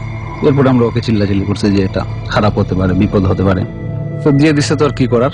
তো আমরা স্বাভাবিকই ছিলাম, ওই বিষয়টা আমরা বুঝতে পারিনি যে সে আসলে বড় একটা ভুল করে ফেলছে বা এফেক্ট যে চলে আসবে খুব তাড়াতাড়ি, এরকম কিছু আমরা চিন্তাও করিনি। হাঁটতেছি হঠাৎ করে শুনি আপনার ধান ক্ষেতের 2 পাশেই অনেকগুলা বাচ্চা, মহিলা কথা। বাট ওটা মানে মনে হচ্ছে যে রাস্তার আশপাশ থেকে কথা শোনা যাচ্ছে। ওই ঘটনার পরে, ওই ঘটনার প্রায় 15-20 মিনিট পরে বাকি বিড়ালগুলো যেগুলো ছিল 2 পাশে ছড়িয়ে গেছে, 2 পাশে ছড়িয়ে গেল, রাস্তার 2 পাশে দিয়ে চলে গেল। আচ্ছা আচ্ছা। এর মধ্যে অনেকগুলো বাচ্চার আওয়াজ আসে, অনেক মহিলার আওয়াজ আসে, কিন্তু বোঝা যায় না, আওয়াজটা বোঝা যায় না, যেমন ফিস ফিস ফিস ফিস টাইপের কথা বলে। এটা স্পষ্ট যে বাচ্চা এবং মহিলার আওয়াজ ছিল। এবং আরেকটা জিনিস আমরা তখন ফলো করি, হাতে আমাদের টর্চ ছিল, টর্চ দিয়ে চতুর্দিকে দেখি, এবং ধান গাছগুলো আপনার সর্বোচ্চ যদি হয় 1 থেকে 1.5 ফিট উঁচু হবে। এতটা উঁচু না যে কোনো একটা জিনিস লুকিয়ে থাকবে বা একজন মানুষ লুকিয়ে থাকবে, এরকম ছিল না। তারপর আমরা হাঁটতেছি, আবারও হাঁটা শুরু করলাম। অনেক দূরে দেখা যায় যে কিছু প্রাণী বা কিছু জিনিস আসে, হাইটা বা দৌড়ে আসতেছে, বাট আমাদের কাছে আসে না, দূর থেকে আবার চলে যায়। অনেকগুলো লাইটের মতো মনে হয়। অনেক সময় যে গ্রামে দেখবেন প্রদীপ জ্বলে, কেরোসিন বা অন্য কোনো জিনিস দিয়ে এগুলো জ্বালানো হয়, এগুলোর মতো দেখা যায়, হঠাৎ জ্বলে উঠে আবার নাই। তো এরকম হাঁটতেছি আমরা অনেক জায়গা আরো পেরোলাম। হাওড়ের মনে হচ্ছে ঠিক মাঝামাঝি যখনই আমরা চলে আসি, তো ওই যে আমার যে খালাতো ভাইটা, ও ছিল পেছনে, মানে যে বিড়ালকে লাথি দিয়েছিল, হঠাৎ করে তাকে যেমন উড়িয়ে নিয়ে গেল। ধরেন আমরা যে রাস্তাতে ছিলাম, ওই রাস্তা থেকে 10-15 ফিট ক্ষেতের মধ্যে নিয়ে ফেলে দিল। আর ক্ষেতটা ছিল স্যাঁতস্যাঁতে, মানে তোমার সামান্য কেউ কাদা, সামান্য হোঁচট পানি। খেলে বা পিছলা খেয়ে হ্যাঁ, এত পড়ে দূর গেলেও- গিয়ে পড়ার কথা না। Okay. কমও যদি হয় 10 ফিট, হুম। বা কেউ ধাক্কা দিলেও এত দূরে গিয়ে পড়বে না। পড়বে না, স্বাভাবিক। তো গিয়ে ওর চিৎকার দিছে, খুব জোরে চিৎকার দিছে। আমরা সবাই দৌড়ে গেলাম এবং আমাদের কাদা টাদা পড়ছে, ওরে টানছি। কিন্তু ওরে আমরা তিনজন মিলে টেনে তুলতে পারতেছি না। লাগে মনে হচ্ছে যে ওর পায়ের কিছু অংশ মাটির নিচে দেবে গেছে। যাই হোক, খুব কষ্ট করেছি, সোরাডুর আমরা সবাই পড়লাম। একটা পর্যায়ে ওকে আমরা তুলে নিয়ে আসি। পাশে একটা ডুবা ছিল, ডুবাতে পানি দিয়ে ওকে শরীরটা ধুয়ে নিয়ে আমরা হাত পা ধুই। যখন আমরা ধুইতেছি ও বলতেছে আমি তো পা আমার কাঁপতেছে। আমার অবস্থা তো ঠান্ডা, শীতের সিজন ছিল, যেহেতু হ্যাঁ এর জন্য হয়তো ওর পাটা কাঁপতেছে। এবং আমাদের শীত লাগতেছে না, কারণ আমরা যে ওকে টানতেছি, পরিশ্রম করছি, আর ওই শীতের ফিলিংসটা হাঁপিয়ে গেছেন। হ্যাঁ, আর শীতের ফিলিংসটা তখন আসতেছে না। যে ও বিপদে পড়ছে, ওরে টাইনা তুলি, এই জিনিসটা আমাদের মাথায় কাজ করতেছে। তারপর ওর পাটা ধোয়াইলাম, জুতা টুতা ছিল ওইগুলো ফেলে দিছি, আমরা হাত মুখ ধুলাম। ধোয়ার পরে সে একেবারেই হাঁটতে পারে না এবং বলতেছে যে আমার ডান পাটা মনে হচ্ছে যে আমার সাথে নেই, পা যে আছে সে এটা ফিলই করতে পারতেছে, তার কোনো ফিলিংস নেই যে ডান পায়ে আমরা দৌড়ি, চাপ কোনো দেই, ধরনের কোনো চাপ দেই, অনুভূতিই চিমটি পাচ্ছে দিই, না। সে অনুভূতি হারিয়ে গেছে ডান পায়ে একদম। এসব করে দুপাশ দিয়ে দুজন দৌড়ি, আর আরেকটা বাইরের হাতে লাইট, ও সামনে থেকে লাইট দিতে টর্চ মারতেছে। অনেক দূর নিয়ে আসার পরে আমরাও কাহিল হয়ে পড়ি। আর কেন জানি মনে হচ্ছে যে আমরা ওই একই জায়গায় ঘুরতেছি, যে রাস্তার এই দিক থেকে একবার হাঁটি, তারপর আবার ঘুরে এদিক দিয়ে আসি। মানে এটা আমরা বুঝতেছি কোনো একটা সার্কেলে আটকে হ্যাঁ, গেছে। কোনো একটা জায়গায় আমরা শুধু হাঁটতেছি, কিন্তু কোন গন্তব্যে পৌঁছতে পারতেছি না, না এদিকে যাচ্ছে হাওড়ের, না এদিকে আসতেছি। কিন্তু এটা আমরা বুঝতেছি যে আমরা একটু সামনে গিয়ে আবার ঘুরতেছি, পেছন থেকে আবার ঘুরতেছি, এটা বুঝতেছি আমরা। But সামনে যাচ্ছে, মানে খুব বেশি সামনে এগোতে পারতেছি না, আবার খুব বেশি পেছনে যেতে পারতেছি না। তারপর অনেক হাঁটার পরে হঠাৎ ফজরের আজান শুনলাম। ফজরের আজান যেটা বুঝতে পারছি, আজান শোনার পরে মনে হলো যে হঠাৎ পরিবেশটা খুব শান্ত, ঠান্ডা, এরকম। না, ওই ধরনের হ্যাঁ, ওই ধরনের ফিসফিসানি ফিসফিসানি আর নেই। শোনা যাচ্ছে না। এবং আরেকটা তখন যেটা সমস্যা হয়, যে আমরা যারা ছিলাম আরো তিনজন স্বাভাবিক, তখন আমরা অসুস্থ হয়ে পড়ি, যে আমরা একদম কাহিল, আমরা মানে উঠতেই ক্লান্ত পারতেছি না, হয়ে যান। ক্লান্ত হয়ে আর উঠতেই পারতেছি না, দাঁড়াবো তো দূরের কথা, ওই গাছের মধ্যে আমরা বসে যাই। আর গ্রামে আপনি দেখবেন সুমন ভাই, যে সকালে যখন আপনার জমি চাষের সময় হয়, লোকজন, কৃষক যারা আছে সবাই মাঠে যায়, খুব ভোরবেলায় খুব ভোরবেলায় যায়।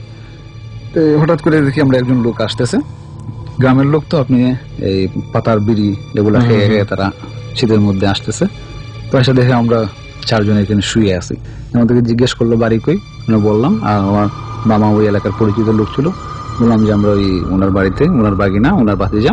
তখন উনি জিজ্ঞেস করলো যে কি হয়েছে, আমরা ঘটনাটা খুলে বললাম। তো উনি আরো কতক্ষণ অপেক্ষা করে আর কয়েকজন লোক আসছে। লোক আসার পরে আমাদেরকে সবাইকে নিয়ে মামার বাড়িতে নিয়ে গেছে। নিয়ে যাওয়ার পরে যে খালাত্তো ভাই, যেটা বিড়ালকে যে লাথি মারছিল, তার পা ওই অবস্থাতেই আমরা দেখছি, একটা পা শুকিয়ে যাচ্ছে একদম একদিনের মধ্যেই। এবং তার পায়ের ঘন্টার উপরে যে কিছু একটা দড়ে ওকে টান দিয়ে নিয়ে গেছে, কালো, হ্যাঁ কালো এবং লাল ছাপ পড়ে আছে, চাপ পড়ে আছে। এবং এমন চাপ যে পড়ছে, ওটা ওর ওই জায়গা থেকে মাংস সরে গিয়ে হাড়ের সাথে একদম লেগে গেছে। তারপর কি মানে ওইভাবে শুকাতে থাকে, এই অবস্থাতে তার শুকাতে থাকে। এবং আশেপাশের কিছু বড় আলেম ছিল আমাদের, মানে মামার বাড়ির, ওনারা আসে। ওনারা এসে আপাতত তখন ওই পানি টানি পইরা দেয়, যাতে স্বাভাবিক আমাদের জ্বর টর না আসে বা অন্য কোনো ক্ষতি না হয়। তোকে হসপিটালে নিয়ে যাওয়া হলো। যেহেতু সে ব্রিটিশ নাগরিক, বাংলাদেশ থেকে আর কোনো চিকিৎসা তার হয় নাই। ওকে সে ইউকেতে চলে যায়। ইউকেতে চলে যাওয়ার পরে এখন পর্যন্ত অনেক বছর হয়ে গেছে, ওইভাবেই আছে, মানে ইমপ্রুভ না, কোনো ইমপ্রুভ নেই। এবং ওই দাগটা তার এখনো আছে। মানে সবচেয়ে আশ্চর্যের বিষয় হচ্ছে সেই দাগটা। আরেকটা হচ্ছে যে মানে যেই দিন এই ঘটনা ঘটেছে ওই দিন থেকে শুকানো শুরু হয়ে, মানে শুকানো শুরু হয়ে গেছে। মানে হঠাৎ, আমি জানি না এটার মধ্যে কোনো কোইন্সিডেন্সও থাকতে পারে, এমনও হতে পারে যেমন কোনো রোগ হঠাৎ করে হয়তো বা কোইন্সিডেন্টলি ওই দিনই সেই ওই রোগে আক্রান্ত হয়েছে। কিন্তু রোগ আক্রান্ত হলে আমরা যতটুকু জানি, ওয়ার্ল্ডের সবচেয়ে ভালো চিকিৎসা ব্রিটেনে পাওয়া যায়, ভালো চিকিৎসা সে পাচ্ছে এবং পেয়েছে, তারপরেও এটার কোনো ইমপ্রুভমেন্ট হয়নি। তো ওইখানে ডাক্তাররা যেটা বলছে, রোগের নাম আমার মনে নেই, বলছে যে এগুলা নাকি কয়েকশো কোটি লোকের মধ্যে একজনেরও হয় না। আচ্ছা, আজবে যেটা নিয়ে কোনোদিন গবেষণাই হয় নাই, এরকম একটা রোগ বলছে। ওকে, যাই হোক, এই জন্যই তো রাতের বেলা অনেকেই নিষেধ করে থাকে বিভিন্ন পশু পাখির উপর। এবং আরেকটা জিনিস বলে, যে বিড়ালগুলা ছিল খুবই কালো, মানে কালো তো একরকম কালো আমরা বুঝি, একটু অ্যাবনর্মাল, অন্য টাইপের কালো, যে স্বাভাবিক কালোর থেকে একটু আলাদা। এই জন্য মানুষজন আর তার চোখগুলো ছিল লাল, রাতের বেলা এমনিতেও বিড়াল দেখলে চোখগুলো ভয় খুব পায়। লাল ছিল, চোখ লাল থাকতে পারে যে হয়তো আলো টর্চ ছাড়াই যে আমরা বিড়ালের চোখ দিকে তাকাইছি, খুবই লাল, একদম লাল, মনে হচ্ছে যে চোখে রক্ত মাখা চোখ এরকম। আমি জানি যে যারা ডর শুনছে এই মুহূর্তে তারা অনেকেই অনেক কিছু লজিক দেওয়ার চেষ্টা করছে, অনেকে হয়তো বলছে যে এটা আসলে তেমন বিশ্বাসযোগ্য কোনো কিছুই না, বিড়ালের চোখে এই হতে পারে, ওইটা এটা হতে পারে। আমি আপনাদের সাথে আমিও একমত, এবং আমি সেই সাথে আমি আমার যে গেস্ট আছে আমি তার সাথেও একমত। কারণ হচ্ছে যে ওই সিচুয়েশনে যদি আপনি যে ফেস করেন, আপনি যদি একটা নর্মাল বেড়ালও দেখেন আপনার কাছে মনে হতে পারে এটা ভিন্ন কোনো কিছু। আসলে ওই সিচুয়েশনে না গেলে হয়তো বা আপনি বুঝতে পারবেন না। তো এনিওয়েজ, তো মাহবুবুর রহমান ভাই, আমাদের সময়ও প্রায় শেষ দিকে চলে আসছে, এবং আরো কিছু ঘটনা আপনার কাছে আছে আমি জানি। সেও কিন্তু আমাদের এই অনুষ্ঠানটা শুনতেছে। আমি তাকে বলছি যে এবিসি রেডিওর এই যে আপনার এটা শেয়ার করা হবে আপনার ঘটনা, যদি ইউকে থেকে উনি শুনে থাকে। আমরা দোয়া করি অ্যাপসের মাধ্যমে সে শুনতেছে। রাইট, অ্যাপসের মাধ্যমে শুনছেন। আমরা দোয়া করি আপনি তাড়াতাড়ি সুস্থ হয়ে উঠুন, এবং আর যেন এই ধরনের কোনো দুর্ঘটনার মধ্যে আপনি না পড়েন সেই সাথে সেই দোয়া করি, এবং সেই সাথে যারা শুনছে আজকে তারা যেন এই ধরনের ভুল তাদের দ্বারা হঠাৎ করে নিজের অজান্তেই না হয়ে যায়, সেটাও আমরা মানে সবার কাছে রিকোয়েস্ট করব। তো আজকে সময়ের স্বল্পতার জন্য শেষ করতে হচ্ছে, এবং আমরা প্রায় শেষ দিকে চলে আসছি। আজকের মতো বিদায় নিতে হবে। ওকে, দুইজনের ঘটনাই শুনলাম আজকে, এবং কি বলবো যে আমার কাছে কিন্তু দুজনের ঘটনাই বেশ ভালো লেগেছে। কিছু কিছু ঘটনা আপনাদের কাছে মনে হতে পারে খুবই সাধারণ কিছু ঘটনা, কিন্তু এই ঘটনাগুলোই বলবো যাদের সাথে ঘটে যায়, যখন এই সিচুয়েশনটা কেউ ফেস করে তখনই সে বুঝতে পারে যে আসলে এই ঘটনাগুলোই কত ভয়ঙ্কর রূপে আপনার সামনে এসে ধরা দিতে পারে। তো যাই হোক, তাদের ঘটনার বিশ্লেষণে আর না যাই, এবার সরাসরি আমি স্পটের ঘটনায় চলে আসি। নারায়ণগঞ্জের এই বাসাটিতে কেন আজকে আমরা চলে এসেছি, এই বাসাটিতে আসার উদ্দেশ্য হয়েছে এই বাসাটি গত প্রায় 1-1.5 বছর ধরে মানে ফাঁকা রাখা হয়েছিল, এবং কারণ আসলে এই জন্য ফাঁকা রাখা হয়েছিল, বাড়ির মানুষজন কম ছিল এবং অনেকেই বিভিন্ন জায়গায় থাকে, মেম্বার খুব কম ছিল।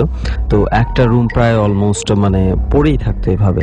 তো হঠাৎ যেটা হয় যে 1-1.5 বছর পরে যখন এরা রুমটা ইউজ করা শুরু করে তখনই আসলে প্রবলেম শুরু হয়। তখন তারা বুঝতে পারে যে আসলে এই রুমের মধ্যে তারা যেটা ভেবেছিল যে পরিত্যক্ত অবস্থায় রেখেছে, আসলে এটা পরিত্যক্ত অবস্থায় নেই, এখানে কোনো কিছুর এক্সিস্টেন্স রয়েছে। আগে হয়েছে কি, যেটা মাসে হয়তো 1-2 এই রুমের মধ্যে আসা হতো, অনেকটা স্টোর রুম বানিয়ে ফেলেছিল এই রুমটাকে।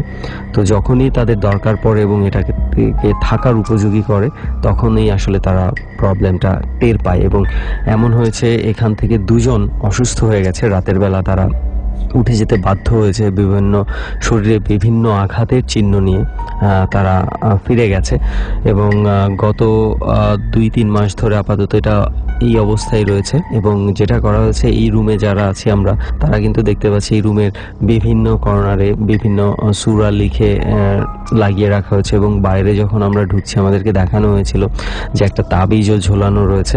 তো যাই হোক, আমরা চেয়েছিলাম যে এই পুরো জিনিসটা একটু ভিডিও করে বা ছবি তুলে আমরা ফেসবুকে দিই, কিন্তু ওনাদের প্রবল আপত্তি ছিল এই বিষয়টাতে, এবং আসলে এই কন্ডিশনের উপরেই কিন্তু আমরা সুযোগ পেয়েছি এখানে আজকে ডর ধারণ করার। তো আমাদের মনে হচ্ছে আসলে ছবিগুলো দেওয়ার চেয়ে আমার মনে হয় ঘটনাগুলো সবার সামনে তুলে ধরাটা অনেক ইম্পর্টেন্ট। এবং আজকের এই জিনিসটা এই জন্য নিয়ে এসেছি, আমরা পুরো টিম এখানে এসেছি যে আমরা আসলেই যেন আমাদের ঘর বাড়ি যদি সম্ভব হয় এভাবে পরিত্যক্ত অবস্থায় ফেলে না রাখি। এবং আমরা জানি যে টানা বেশ কিছু সময়, খুব সম্ভবত এটা 3 মাস বা 6 মাস এরকম, যদি কোনো আপনার ঘর বাড়ি টানা পরিত্যক্ত অবস্থায়, একদম পরিত্যক্ত অবস্থায় পড়ে থাকে, অর্থাৎ আনইউজড অবস্থায় থাকে, তাহলে কিন্তু সেখানে কোনো কিছুর অস্তিত্ব আসলে আপনার অগোচরেই মানে জানান দিতে শুরু করে, এবং সেই জিনিসগুলোই হচ্ছে অশরীরী বা জিন বা যে কোনো কিছুই আমরা বলি না কেন। তবে আপাতত এই বাসিন্দারা বলেছে যে গত 10-15 দিন ধরে তারা তেমন কোনো কিছু সিমটম পাচ্ছে না। তারপর এখনো পুরোপুরি ক্লিয়ার হয়নি, বিভিন্ন হুজুর দেখিয়েছে, কবিরাজও নিয়ে এসছে। তো হোপফুলি হয়তো বা এটা আস্তে আস্তে ধীরে ধীরে রিমুভ হয়ে যাবে, এমনটাই তারা বিশ্বাস করছে এবং আমরাও সেটা বলতে চাই, এটাই ঘটুক। তো যাই হোক, এই ঘটনার সাথে সাথেই আমরা আসলে আজকে স্পট থেকে বিদায় নিচ্ছি। আমি, লোবান এবং আমাদের দুজন অতিথি সহ স্পট থেকে বিদায় নিচ্ছি। স্টুডিওতে কিছুক্ষণের মধ্যেই আবার ডর ট্যারট সেগমেন্ট নিয়ে আরজে কিবরিয়া এবং রেজা ভাই আপনাদের সাথে যোগ দেবে স্টুডিও থেকে। সামনের বৃহস্পতিবার যেহেতু ঈদের সময়টা পড়ে যাবে এবং ঈদ সামনে চলে এসছে, তো অগ্রিম আমি একটু সবার পক্ষ থেকে, আমাদের ডরের পক্ষ থেকে আপনাদেরকে ঈদ মোবারক দিচ্ছি, ঈদ মোবারক জানিয়ে রাখছি। এবং যারাই গ্রামের বাড়ি যাচ্ছেন, নারীর টানে ছুটে যাচ্ছেন, একটু সাবধানে যাবেন, কারণ এই সময়টাতে অনেক ধরনের দুর্ঘটনা ঘটে থাকে। সো আমরা চাইবো যে একটু যতটুকু সম্ভব সাবধানে রাস্তাঘাটে চলাফেরা করবেন। ডর মানে ভয়। হন্টেড বাই প্রাণ মিস্টার ম্যাঙ্গো ক্যান্ডি। সুমনের জার্নি এখানেই শেষ হবে, কিন্তু সুমন আমাদের সঙ্গে আছে। 12টায় ডরের পুরো পরিবারকে নিয়ে আমরা যোগ দেব ট্যারট কার্ড স্পেশাল সেগমেন্টে। 5 মিনিটের বিরতি এবং স্পেশালি থ্যাঙ্কস সুমন ও লোবানকে আজকের এই দুটি ভৌতিক ঘটনা আমাদের সামনে হয়ে তুলে ধরবার জন্য। ফিরছি ঠিক রাত 12টায়। প্রিয় শ্রোতা, বৃহস্পতিবারের রাত এবং শুক্রবার পড়ে গিয়েছে। আজকে 23 তারিখ, পবিত্র রমজানে যারা দীর্ঘ সময় ধরে অপেক্ষা করে আমাদের জন্য বসে আছেন এবং যারা এই মুহূর্তে আমাদেরকে শুনছেন, রাত পোহালে আসলে ঈদ, মাত্র 2 থেকে 3 দিন। এরকম একটি সময়ে ডরের এরকম একটি এপিসোড নিয়ে, স্পেশাল এপিসোড নিয়ে আপনাদের সামনে আমরা হাজির হয়ে গিয়েছি। আমার সঙ্গে রয়েছেন রেজা ভাই। আসসালামু আলাইকুম, আমি আছি আপনার সাথে এবং বরাবরের মতোই আমিও থাকবো। কথাবার্তা হবে, পাশাপাশি আপনাদের মেইলগুলো পড়বো। আজকে সে অর্থে গেস্ট নেই, কারণ রেজা ভাই সবসময় বলেন আমাকে যে তাকে কথা বলার সুযোগ দেওয়া হয় না এবং সে অনেক কিছু বলতে চেয়ে বলতে পারে না। তো ঠিক আছে, আজকে রেজা ভাই বলবেন, আমরা সবাই শুনবো, আর পাশাপাশি আপনাদের মেইলগুলো আমরা পড়বো। তো রেজা ভাই, আমরা আপনাকে দিয়ে শুরু করবো নাকি মেইল দিয়ে শুরু করবো, কোনটা? আমি স্টার্টিং একটা স্টোরি, আমার আসলে এই বলবো 16-17 বছরের অভিজ্ঞতা থেকে আমার লাইফে অনেক স্টোরি হয়েছে আর কি। স্টোরি আসলে স্টোরি না, আমার সাথে ঘটনা ঘটে গেছে। এর মধ্যে কয়েকটা ঘটনা বলতে যাচ্ছি। এই ঘটনা সুনামগঞ্জ, আমার সাথে যে ঘটনাগুলো ঘটছে, যেগুলো কখনো কাউকে বলি নাই আসলে, কারণ বলার মতো পরিবেশ ছিল না। আমি কাকে বলবো? আমি অলরেডি আগে অনেকবার বলা হয়েছে যে সুনামগঞ্জে আমি ছিলাম, ওইটাই আমার জন্মস্থান। আমার একটা রুম ছিল ছোট, রুমের পাশে কবুতর থাকতো, মানে রুমের ভিতরে না বাইরের দিকে কবুতর থাকতো, আর কবুতরের সাউন্ড আমি শুনতে পারতাম। তো আমি সবচেয়ে ভয় পেতাম বজ্রপাতকে। ছোটবেলায় আকাশে যখন বজ্রপাত হতো আমি খুব ভয় পেতাম। তো আমার খুব শখ লাগলো যে আমি জিন আনবো। আমি বাজারের বই আছে, সুলেমানি কিতাব, অমুক তমুক, তাবিজের কিতাব, এগুলো কিনে আইনে পড়তাম। ছোটবেলায় সবাই এগুলো করে, তো কিনে আনতাম, এসে লিখতাম যে জিনের বাসাকে হাজির করা, তদবির, অমুক তমুক, সব ভুয়া। তো একটা স্পষ্ট হাদিস এবং কোরআনে বলা আছে যে জিন আনা বা জিনকে হাজির করা, জিনকে বশ করা, জিনকে গোলাম বানানো, এগুলো সম্পূর্ণ হারাম। কারণ হচ্ছে নবী বলেছেন যে কোনোদিন তোমরা গোলাম যদি মুক্ত করে দাও, এটা বিরাট সওয়াবের কাজ। তো জিনও একটা মানে মাখলুক বলা যায়, সৃষ্টি, আল্লাহর সৃষ্টি। সেটাকে যদি আপনি গোলাম বানায় রাখবেন সারা জীবন, তারও তো একটা জীবন আছে, সেটা কখনো মানা যায় না ব্যাপারটা। এই জন্যই এটাকে হয়তো নিষেধ করা হয়েছে। আমার খুব শখ হইলো যে আমি জিন হাজির করবো। তো তদবির মধ্যে সব পড়লাম, কোনো লাভ হয় না, কিন্তু ভয় পাই। না জানি কোন সময়, না জানি কখন চলে আসে, কি হয়, আমি ভয় পেতাম। ওকে, যে হয়তো আজকে আসবে, আজকে শেষ দিন, 21 দিনের আজকে লাস্ট দিন, 20 দিন আসে নাই, আজকে 21 দিন, আজকে হয়তো আসবে। কিছুই হইতো না। এগুলো তো শিরকে মানে ভরপুর। হয়তো আল্লাহ আমাকে যদি মাফ করে দেয়। তখন আমি ছোট, না বুঝে করতেন। তখন একটা শখ যে আমি জিনে, একটা বন্ধু আমার জিন থাকবে।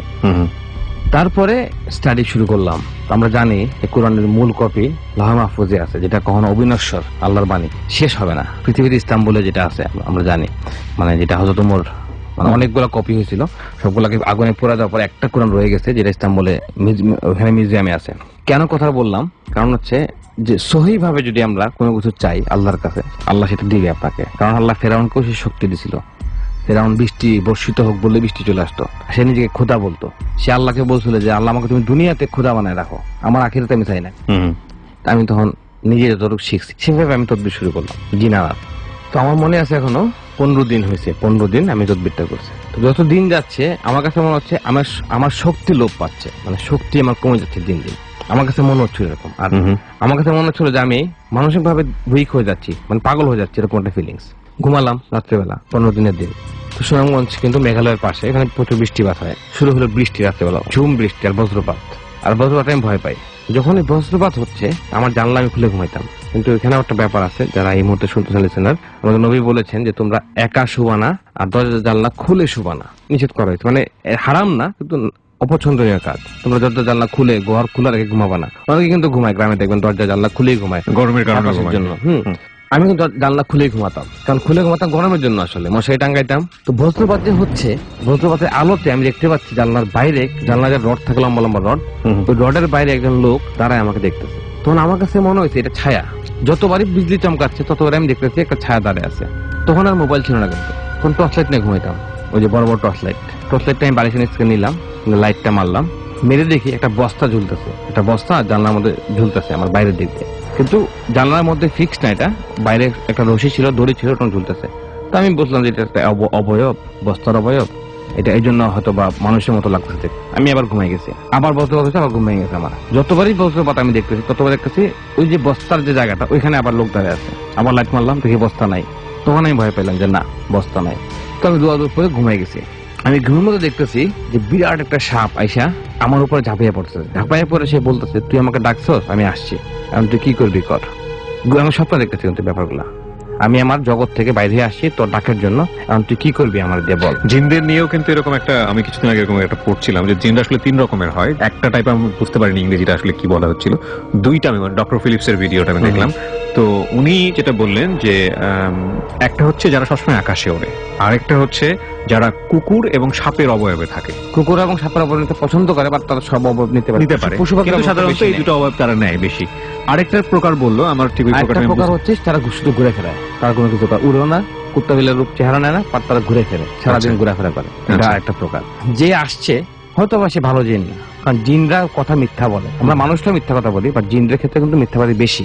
কারণ আমরা জানি জিনরা কিন্তু একসময় দায়ী হয়েছিল, মানে তারা মনুষ্য ইসলামের কোরআন শ্রবণ করার পর তার ইমান আনছিল একদল জিন।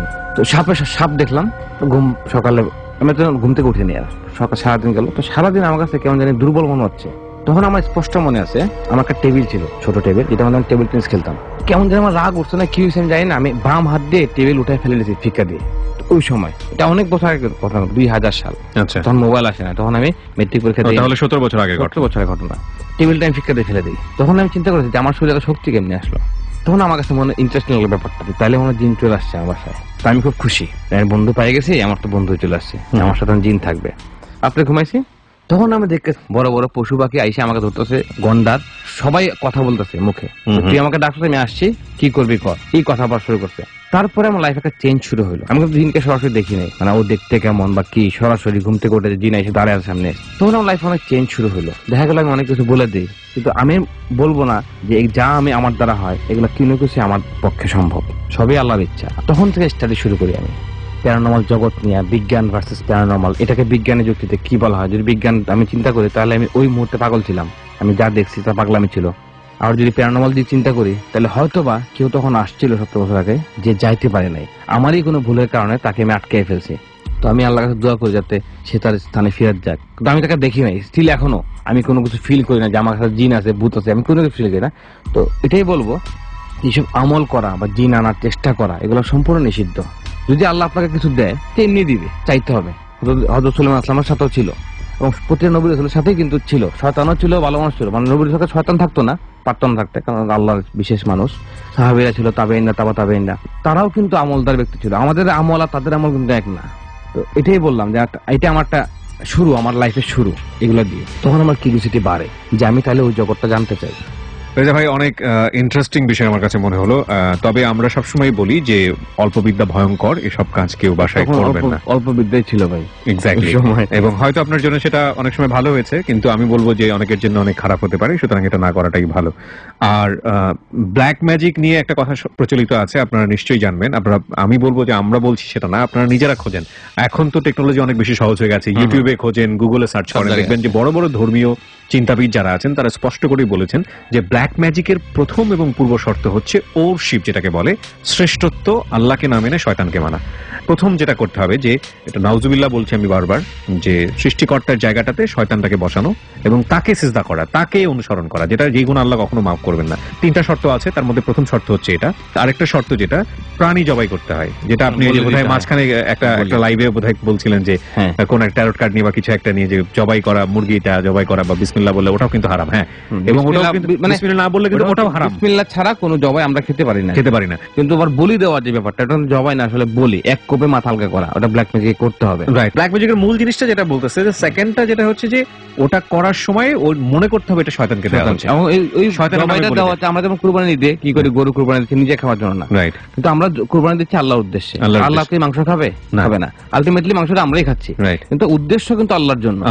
তখন এই বলিটা দেওয়া হয় শয়তানের জন্য। চিন্তা করে দেখুন তাহলে আপনি শয়তানকে কোথায় ভরাচ্ছেন। তৃতীয় শর্ত হচ্ছে, এটা বিভিন্ন ভাবে বিভিন্ন জনে করে থাকেন, বিভিন্ন রকম আছে। কেউ গ্রাফ আঁকান, কেউ ছক আঁকান, এবং নির্দিষ্ট কিছু ছক আছে শয়তানকে ডাকার জন্য। তো এই 3টা স্টেপ মেইনটেইন আপনাকে করতে হবে ব্ল্যাক ম্যাজিক করলে। তো এই কথাগুলো এই কারণেই বলতেছিলাম, কোনো ব্যক্তি যদি জেনে শুনে কখনো ব্ল্যাক ম্যাজিক যে করে তার কাছে যায়, তাহলে সে শিরক করলো, এবং শিরকের গুনাহ আল্লাহ কখনো মাফ করবে না। ব্ল্যাক ম্যাজিক যে করে সেও গুনাহগার, যে সাহায্য নিচ্ছে সেও গুনাহগার। এবং ব্ল্যাক ম্যাজিক নিয়ে অনেক সময় তড়িৎ গতিতে অনেক উপকার পান অনেকে কিন্তু বলে ভাই যে গুনাহ হোক, আমি করবো, এটা বলে আরো গুনাহ হবে না, মনে হয় গুনাহটা সে মানেন না, রাইট। কিন্তু ব্ল্যাক ম্যাজিক করার পর তার যে পরিবারে এফেক্টটা হবে, মনে করেন অস্থায়ী ভাবে একটা সমাধান সে পেলো, 7 দিন 10 মাস পর্যন্ত সে হ্যাপি থাকলো, এই 10 মাস পরে তার যে অবস্থা খারাপ হবে, এটা কখনোই ভালো হবে, একদম ফকির হয়ে যাবে, কারণ আল্লাহর রহমতে দরজা বন্ধ হয়ে যায় তার জন্য, কারণ শুধু শিরক করে ফেলেছে। সুতরাং ব্ল্যাক ম্যাজিক থেকে সবসময় দূরে থাকবেন, এবং কেউ যদি করতে চায় পরিবারে, তাকে নিবারণ করবেন, এটা কোনোভাবেই করবেন না। এবং এটা আমি বারবারই আমার ফেসবুকে স্ট্যাটাসে উল্লেখ করি, যদি কারো কাছে এই বিষয়গুলো নিয়ে সমাধানের জন্য যান, তাহলে দেখবেন যে তার ঈমান এবং আকীদা ঠিক আছে কিনা, যেটাকে আমরা বলি যে আসলে সে সৎ কিনা। এবং এটা কিন্তু অনেক সময় হতে পারে যে অনেক লোক যে হয়তো দেখতে হুজুরের মতো দাড়ি ঠাড়ি সবকিছু আছে, সেও কিন্তু এই জিনিসটা করতে পারে, মানে যে হুজুর বা সে আলেম বা দিনদার লোক, সেটা কিন্তু না, সে একটু খেয়াল রাখতে হবে আমল থেকে বুঝতে। তো এই কারণে এই জন্যই বলছিলাম যে আপনি যে সময়টাতে এই জিনিসগুলো করেছেন বা পড়েছেন, সেটা তো আপনি না বুঝে করেছেন, সেই কারণে হয়তো আল্লাহ আপনাকে মাফ করে দিবেন। আমি শিরক করিনি, আমার স্পষ্ট মনে আছে, আমি কখনো আল্লাহর সমতুল্য পৃথিবীতে কাউকে করি নাই। না, এটা করা উচিত না, এবং এই ধরনের কথাবার্তা আমরা কখনো বলবো না। জিন আনার জন্য, জিন বশী করার জন্য যে আসলে আমল আছে, সব কিন্তু শিরকি মতবাদ না, কিন্তু গুনার কাজ, এগুলো গুনার কাজ। আমি গুনাহ করছিলাম তখন, মানে তখন আমি স্কুলে যাই, জি, তখন আইফলা চলতো টিভিতে, আলিফলা, কি বা জ্ঞান আছে বোঝা, তখন আইফলা দেখতাম। তো আইফলা দেখে আমরা কিন্তু সবাই ছোটবেলায় যারা আইফলা দেখছি টিভিতে, সবাই একটা আকর্ষণ তৈরি হতো, পরীক্ষা বাদ দিয়ে এটা দেখতাম। তখন থেকে আমার আগ্রহ যে আসলে তাহলে এগুলা কিভাবে আনা যায়, বা এই ধরনের ব্যাপারগুলা। আচ্ছা, আমরা বেশ কিছু মেইল পড়তে চাই যে ভাই, আপনি মেইল করার যদি পড়তে চান, আজকে মেইলগুলো শেষের দিকে পড়ি, আমি কিছু কথা বলতে আজকে আসছি। জি জি, শিওর। 2 দিন পরে ঈদ, চাঁদ দেখার উপর নির্ভর করে। আর সবাইকে আসলে আমার পক্ষ থেকে ঈদ মোবারক দিয়ে দিচ্ছি আমি। জি, আমাদের পক্ষ থেকে, পুরো ডট টিমের পক্ষ থেকে ইবনে ভাই ঈদ মোবারক দিচ্ছি সবাইকে, টিম লোবান ভাই, সুমন ভাই, সবার পক্ষ থেকে, রেডিও এবিসির পক্ষ থেকে ঈদ মোবারক আপনাদের সবাইকে। আচ্ছা, আমাকে একজন প্রশ্ন করছে যে জিন কি মানুষকে আসর করে কিনা, মানে এটা আপনি কোথায় প্রশ্ন করেছে আপনাকে? আমাকে ফেসবুকে প্রশ্ন করেছে, ইনবক্সে। যে প্রশ্ন করছে সে একজন, দেখলাম তার প্রোফাইলটা জ্ঞানী লোক, তো তার বিশ্বাস হয় না যে জিন কাউকে আসর করতে পারে। এটার উত্তরটা যদি কিভাবে বলেন দিব উত্তরটা। এটা তো উত্তর অবশ্যই আছে, এবং এটা তো উত্তর হ্যাঁ হবে, আপনি ব্যাখ্যা সহকারে। আমি বললাম জিন আসর করে, প্রমাণ কি সেটা, আমি কিসের ভিত্তিতে বলতেছি সেটা। জিন মানুষকে আসর করে, ইভেন এমনও আছে জিন স্পর্শ করলে মানুষ পাগল হয়ে যায়, অনেক পাগল এরকম আছে, মানে মানসিক ভারসাম্য হারায় ফেলে। জিন আসলে মানুষের উপর ভর করতে পারে এবং নিয়ন্ত্রণও করতে পারে, এবং তার স্বাভাবিক জীবনে যে কার্যক্রম থাকে মানুষের, সেটাকে ব্যাহত করতে পারে। ওকে বিশ্বাস করতে হবে, তবে ইসলামিক ভাবে বিশ্বাস করতে হবে। অবিশ্বাস যদি আপনি করেন জিন মানুষকে আসর করে, এটা অবিশ্বাস করলে ঈমান থাকবে, কিন্তু আপনি মুশরিক কাফির হবেন না। ওকে, হ্যাঁ, সেটা বলছি, জিন নাই এটা বিশ্বাস করলে সে মানুষকে আসর করে, সেটা কিছু প্রমাণ আছে। যেমন আল্লাহ রাব্বুল আলামিন বলছেন কোরআন শরীফে সূরা বাকারা 275 নম্বর আয়াতে, যারা সুদ খায় তারা তার ন্যায় দাঁড়াবে যাকে শয়তান স্পর্শ করে পাগল বানিয়ে দেয়। এখানে স্পষ্ট বোঝা যাচ্ছে যে শয়তান স্পর্শ করে পাগল বানিয়ে দেয়। শয়তান কারা? শয়তান মানে জিন। এর মানে জিন স্পষ্ট করে মানুষকে পাগল বানাতে পারে। এখন যারা সুদ খায় তাদের শাস্তির অনেক ধরন আছে। জিন শয়তানের স্পর্শ দ্বারা মানুষের যেমন আধ্যাত্মিক দিক দিয়ে ক্ষতিগ্রস্ত হয়, তারা শারীরিক দিক দিয়ে ক্ষতিগ্রস্ত হয়। একটা ব্যাপার আমি আরেকটা জিনিস বলি, জুখরুফে আছে 36 নম্বর আয়াতে পাবেন আপনারা, সেই আয়াতটা আমি বলি বাংলায়। আর যে পরম করুণাময় জিকির থেকে বিমুখ থাকে, আমি তার জন্য এক শয়তানকে নিয়োজিত করে ফেলি, ফলে সে হয়ে যায় তার সঙ্গী। এর মানে কিন্তু কি বোঝা যায়? শয়তান মানে জিন শয়তান মানুষের সঙ্গী হয়েও থাকতে পারে যারা আল্লাহর ইবাদত করে না, মানে শয়তান কিন্তু নট ভালো জিন, শয়তান। এরকম অসংখ্য আয়াত আছে। হ্যাঁ, আমি একটা জিনিস বলি, সূরা সাদের 41 নম্বর আয়াতটা বলি, আর স্মরণ করো আমার বান্দা আইয়ুবকে, যখন সে তার রবকে ডেকেছিল, শয়তান তো আমাকে কষ্ট ও আযাবের ছোঁয়া দিয়েছে। মানে হযরত আইয়ুব আলাইহিস সালাম, ওনাকে শয়তান যার কষ্ট শরীর এবং আযাব আযাবের, রকম রোগাক্রান্ত ছিলেন তিনি, শয়তান দ্বারা উনি আযাব এবং কষ্ট পাইছিল। 18 বছর কিরায় কাটছিল এবং এটার সম্পর্কে এটা সম্পর্কে আমি শুনেছি এরকম, আমি কোট আনকোট করতে পারবো না, যে পুরা শরীর ওনাকে পোকায় খাচ্ছে খাচ্ছে খাচ্ছে খাচ্ছে খাচ্ছে, যখন শেষ পর্যন্ত জিহ্বায় চলে আসছে তখন নাকি উনি সৃষ্টিকর্তাকে বলছিল যে আমাকে অন্তত তোমাকে ডাকার সুযোগটা দাও যাতে আমার জিহ্বায় পোকা না ধরে। আল্লাহ এতই খুশি হয়েছিল ওনার উপর যে উনি সুস্থ হয়ে গিয়েছিলেন। যাই হোক, তো আপনি এটা কেন বললেন, মানে আয়াতগুলো কেন বললাম? এটা তো আপনি রিলিজিয়নের জায়গা থেকে বললেন, কিন্তু যে ব্যক্তি রিলিজিয়নকে বিলিভ করে না, এরকম অনেকে আছেন নাস্তিক, জি, তাকে আপনি কি বলবেন? তাকে কি বলবো? তাকে সায়েন্সে বুঝাইতে হবে আমাকে। কিন্তু সায়েন্স তো স্বীকার করে না জিনের অস্তিত্ব, প্রথম কথা সায়েন্স স্বীকার করে না, জিনের অস্বীকারও করে না, ইনফ্যাক্ট অস্বীকার অনেকে আছে সায়েন্টিফিক সায়েন্স যারা বলে যে জাগতিক, যারা চিন্তা করে যে মহাজাগতিক একটা ব্যাপার বা বিগ ব্যাং থিওরি, তারা হাইপোথিসিস নিয়ে বিলিভ করে, তারা বিলিভ করে না জিন। আর কিছু সায়েন্টিস্ট আছে যারা এমন সায়েন্টিস্ট আছে যারা ঈমান নিয়ে আসছে, বিলিভ করা শুরু করছে, তারা বিশ্বাস করে, এক ঈশ্বরবাদে বিশ্বাস করে যে একজন সৃষ্টিকর্তা আছে। সায়েন্টিফিক ভাবে যদি আমি কাউকে বোঝাই যে জিন মানুষকে এফেক্ট করে, সেটার কিছু লক্ষণ আমি বলি, আমার দেখা লক্ষণ, মানে আগে এক্সাম্পল দিচ্ছি আমি। জি, একটা ছেলে, আমি কদিন আগে রেডিওতে বলছিলাম, একটা ছেলে ব্ল্যাক ম্যাজিক করেছে, তার দুটা পা প্যারালাইসিস হয়ে গেছে, আমার এক পরিচিত। এটা একটা রিজন, এখানে সায়েন্স ফেল, কারণ সায়েন্স তাকে সুস্থ করতে পারবে না কোনোদিন। এখন আমি বলবো কিভাবে এটা সম্ভব। মনে করেন ভাই, একটা এক্সাম্পল দিচ্ছি, আমি এখন সুস্থ, আপনার সাথে কথা বলতেছি, আমি বাসায় গেলাম, গিয়ে আমি হঠাৎ করে পাগল হয়ে গেলাম। এখন আমি বাসায় যাওয়ার সময় কোনো একটা বট গাছে নিয়ে যে টয়লেট করছি, মনে করেন টয়লেট করে বাসায় চলে গেছে, ওই সময় আমার কাছে খারাপ লাগছে, দিনের বেলা কিন্তু আমি বাসায় চলে গেছি, আমি তারপরের দিন থেকে পাগল হয়ে গেছি, মনে করেন সব দেখানো হয়েছে, ডাক্তার মূলত ভালো ভালো ডাক্তার দেখানো হয়েছে, কিন্তু ডাক্তার বলেছে সে সুস্থ, কিন্তু আমি পাগলামি করতেছি। তাহলে এটার ব্যাখ্যা কি দিবে সায়েন্স? সায়েন্স বলবে ঠিক আছে তুমি ওষুধ খাও, ঘুমের ওষুধ খাও, রেস্ট নাও, শুয়ে থাকো, কতদিনে ভালো গেল একটা।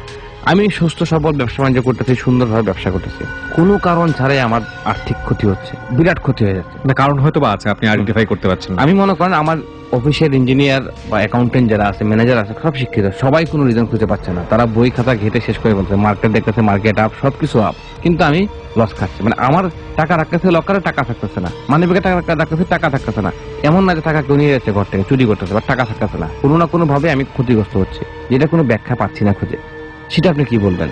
গেল এটা স্বামী স্ত্রী সম্পর্ক, খুব ভালো সম্পর্ক, হঠাৎ করে খারাপ হয়ে গেল। স্বামী অফিস থেকে আসলো, বউ তাকে পানি দিল, পানি খাও, স্বামী পানি গ্লাসটা ভেঙে ফেললো, চিল্লাচিল্লি শুরু করলো, তুমি এটা কেন করছো?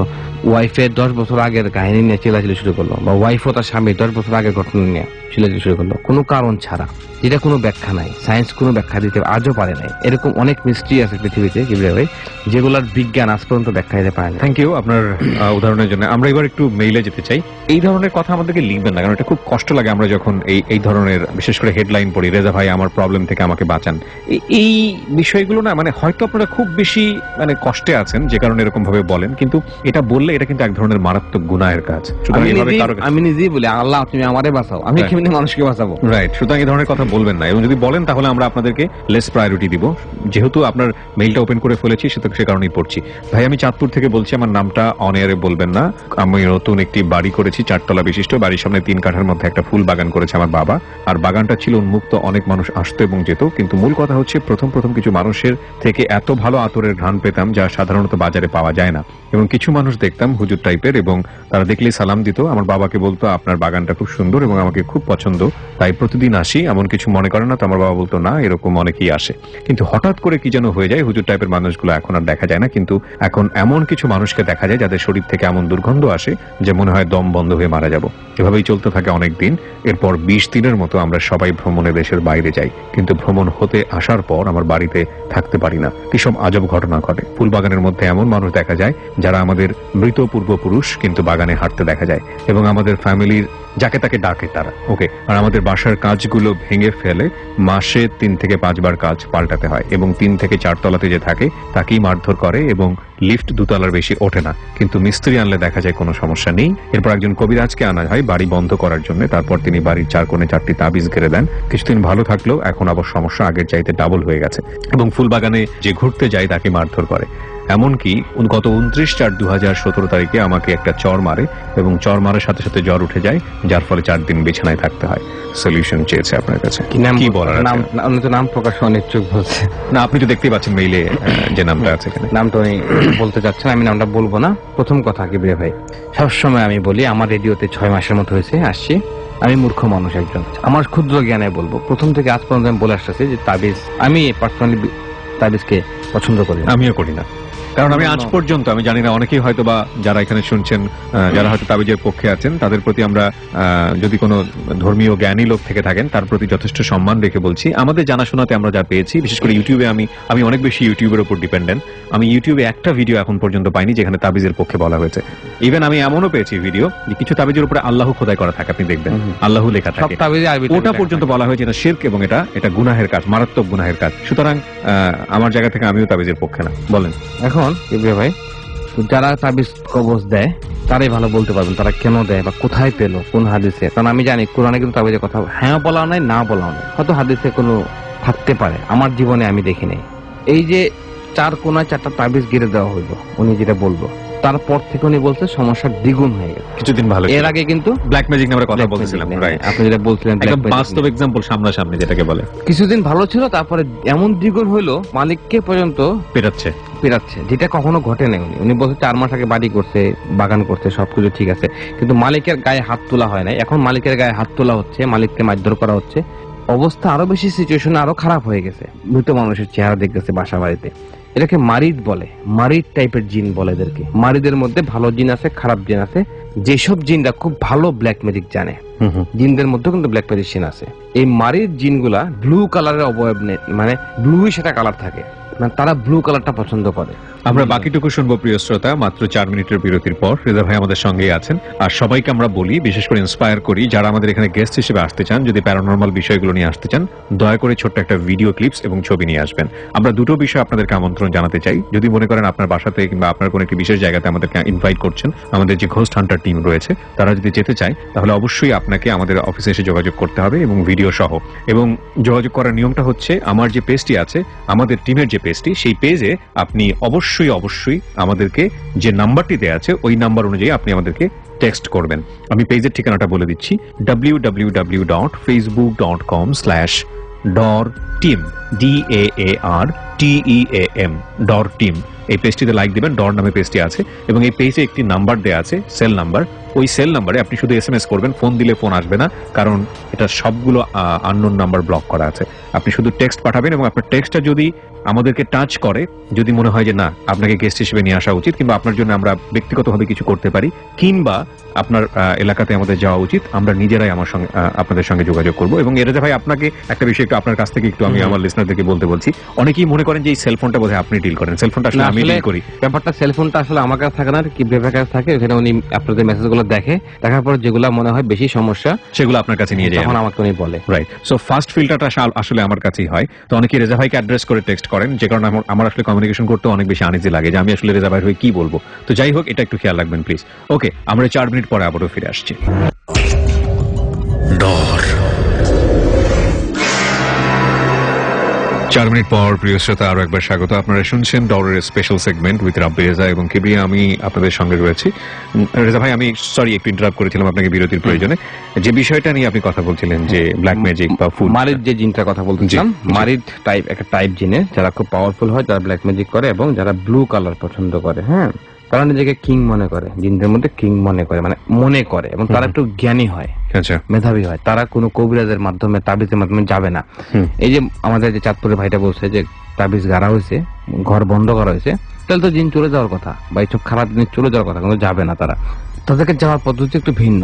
আপনার এখানে যদি থাকে, হলুদ রঙের ফুল থাকে, আমরা যেটাকে গাঁদা ফুল, এছাড়াও আছে বেশ কয়েক রকমের ফুল। গাঁদা ফুল বিশেষভাবে যদি থেকে থাকে, আমি জানি না আপনার ছবি টবি তো দেন, উনি ছবি দেন, গার্ডেন ছবি দেন। যদি গাঁদা ফুল থেকে থাকে, সেই গাঁদা ফুল দিয়ে সেটাকে ভাগাইতে হবে জিনটাকে। একটা সিস্টেম আছে বিশেষ, এদেরকে একদম সারা জীবনের জন্য বিতাড়িত করার। না হলে এই বাসায় ঝগড়াটি লেগে থাকবে, মানুষ অসুস্থ থাকবে। আপনি যেটা প্যারানরমাল জায়গা থেকে বললেন, এবং এটা সায়েন্স থেকে বলছি, সায়েন্স থেকে বলেন। হ্যাঁ, এমনকি মানুষ মারাও যেতে পারে, সেই বাড়িতে অসুস্থ হয়ে মারা যেতে পারে, এবং এই বাড়িতে অশান্তি, ঝগড়াঝাটি লেগেই থাকবে সবসময়। কারণ এই ধরনের জিনদের কাজই হচ্ছে এইসব, মানে ক্ষতি করা, বেজার লাগানো, মারধর করা, মানুষকে বিভিন্ন ভাবে দেখানো, অনেক কিছু, রাতের বেলা শব্দ করা, মানে আলটিমেটলি ভয় দেখানোটা তাদের কাজ, এবং তারা ক্ষতিগ্রস্ত হয়। অনেক দিন আছে যারা শুধু ভয় দেখায়, ক্ষতি করে না, বাট এই মারিদটা ক্ষতি করে, সামাজিক, আর্থিক, মানসিক সব ধরনের ক্ষতি করে। যদি আমি তো আসলে হেদায়েতকারী না, কিছুই না, তারপরে যদি আপনার কাছে মনে হয় যে ইনভাইট করবেন কিবরিয়া ভাইকে, আমাকে, আমি চেষ্টা করবো। যদি আপনার আসলে সমস্যায় থাকেন, বাসায় খুব ভালো রান্না করবেন এবং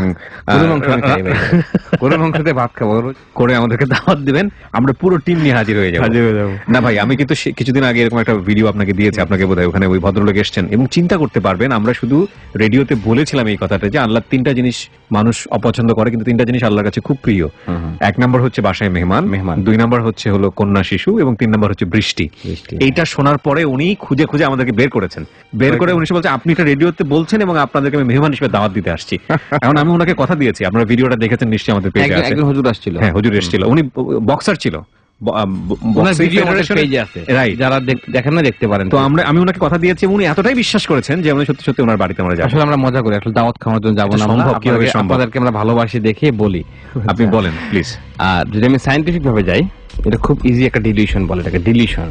ডিলিউশন এই জন্য বললাম, এটা কিন্তু পরিবারের সবাই দেখে না। সে যদি বলে যে আমি দেখি মরা মানুষের মৃতদেহগুলো দেখি যে ঘরে আশেপাশে চলতেছে, এটা কি সেই দেখে একা নাকি বাড়ির সবাই দেখে, এটা একটা ব্যাপার। যদি বাড়ির সবাই দেখে তাহলে বলা যাবে না পুরো বাড়ি পাগল, এটা বলা যাবে না, তাইলে দেয়ার ইজ সামথিং রং। না কিন্তু ভাই, আপনার ঘটনা শুনে আমার একটা ঘটনার কথা মনে পড়লো, আমি একটু শেয়ার করতে চাই। আমার বাবা মারা গেছেন 2008 সালে, তখন কেয়ারটেকার গভর্নমেন্ট ছিল। বিএসএফ এর সাথে কাউন্টার ফাইটে আমার বাবা দেশের জন্য শহীদ হন। হয়তো অনেকেই আপনারা জানেন তিনি বিডিআর কর্মরত ছিলেন। আমি খুব গর্ব অনুভব করি যে আমার বাবা দেশের জন্য শহীদ, কিন্তু এটা নিয়ে আমি তেমন কোনো কথা বলি না। যাই হোক, সেই প্রসঙ্গ না টানি, আমার মা থাকতেন একা একা বাড়িতে বগুড়াতে বাবা মারা যাওয়ার পরে। ইন্টারেস্টিং ফ্যাক্ট হচ্ছে, হঠাৎ করে একদিন তিনি রাত 1:30-2টার সময় আমাকে ফোন দিলেন। ফোন দিয়ে সে আমাকে বলছে তোর আব্বাকে দেখলাম ওই ঘরে বসে আছে। তো আমার বাবা মারা যাওয়ার পরে আব্বার পেনশনের টাকা দিয়ে বাড়িটা করা হয়েছে, এবং আমাদের এই বাড়িতে আব্বা কখনো আসেনও নি। তো নতুন বাড়িতে আব্বার তো থাকার কথা না। তো আমি মাকে বললাম যে তুমি নিশ্চয়ই আব্বার কথা ভেবে ঘুমাইছো, যে কারণে তোমার এরকম একটা হ্যালুসিনেশন হয়েছে, এটা তো হওয়ার কথাই না, প্রশ্নই ওঠে না। বলছে না না, আমি স্পষ্ট ভাবে দেখলাম যে তোমার আব্বা বুট পড়তেছে, যে আব্বার যে বিটি প্যারাটে যাওয়ার সময় যে বুটটা পড়তে হয়, বুট পড়তেছে, এবং আমাকে দেখে বললো যে তুমি পাশের একটা বুট আমি খুঁজে পাচ্ছি না, তুমি আমাকে বুটটা এনে দাও। আমি তখন মানে শুনে হেসে উড়াই দিয়েছি যে নিশ্চয়ই একটা হ্যালুসিনেশন হয়েছে। তারপরে সে ভদ্রমহিলা যেটা করলো, আবার একটা ছবি ছিল রুমের মধ্যে, এবং এই ছবিটা সে খুলে ফেলে সে ছবিটা বাক্সের মধ্যে ভরে রাখলো, এবং এখনো সে আমাকে বলে যে স্পষ্টভাবে আমি তোমার আব্বাকে দেখছি। আজকে যখন আপনার সঙ্গে আমার কথাবার্তা এই বিষয়গুলো শুনতেছিলাম, তখন হঠাৎ করে মনে পড়লো, মানে এটা কি সম্ভব? মানে এখন কি আমি যদি বলি আপনাকে সব দিক থেকে, মানে জাগতিক দিক থেকে যদি বলি, আমি যদি মনে করি আমি কোনো ধর্মের লোক না, আমি জাস্ট অ্যাজ ইউজুয়াল সবার জন্য কথা বলবো, এভরিওয়ান, সবার উদ্দেশ্যে বলবো, তাহলে আমি বলবো E=mc²। এই সূত্র দিয়ে পৃথিবী চলতেছে।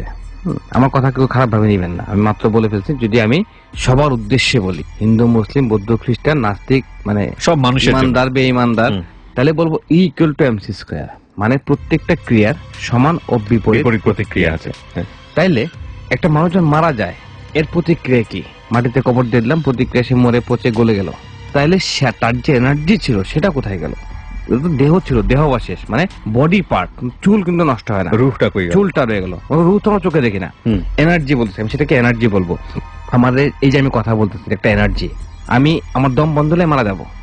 আমি এটা বলতে চাচ্ছেন, বিষয়টাকে আরো সহজ করে যদি বলি, আমার বডি তো একটা এনার্জি, সেটা তো মিশে গেল মাটির সঙ্গে, কিন্তু আমার ক্রিয়া প্রতিক্রিয়া গুলো কোথায়? ক্রিয়া প্রতিক্রিয়া কোথায় গেল? আমি অ্যাজ এ হিউম্যান একটা যন্ত্র ধরি, এই যন্ত্র তো চলতে ব্যাটারি লাগবে। যখন ঘুমাচ্ছি রিচার্জ হচ্ছে, খাচ্ছি রিচার্জ হচ্ছে। এর মানে কি, আমাকে বেঁচে থাকতে হলে আমাকে নেচার থেকে পাওয়ার নিতে হবে। তো আমরা কি খাচ্ছি? যেটা খাচ্ছি সেটা গড গিফটেড, মানে নেচার থেকে আসছে। ভাত, ডাল, গম, ডিম, যাই বল, আমরা তো প্লাস্টিক খাই না, আমরা খাচ্ছি এমন জিনিস যেটা ন্যাচারাল।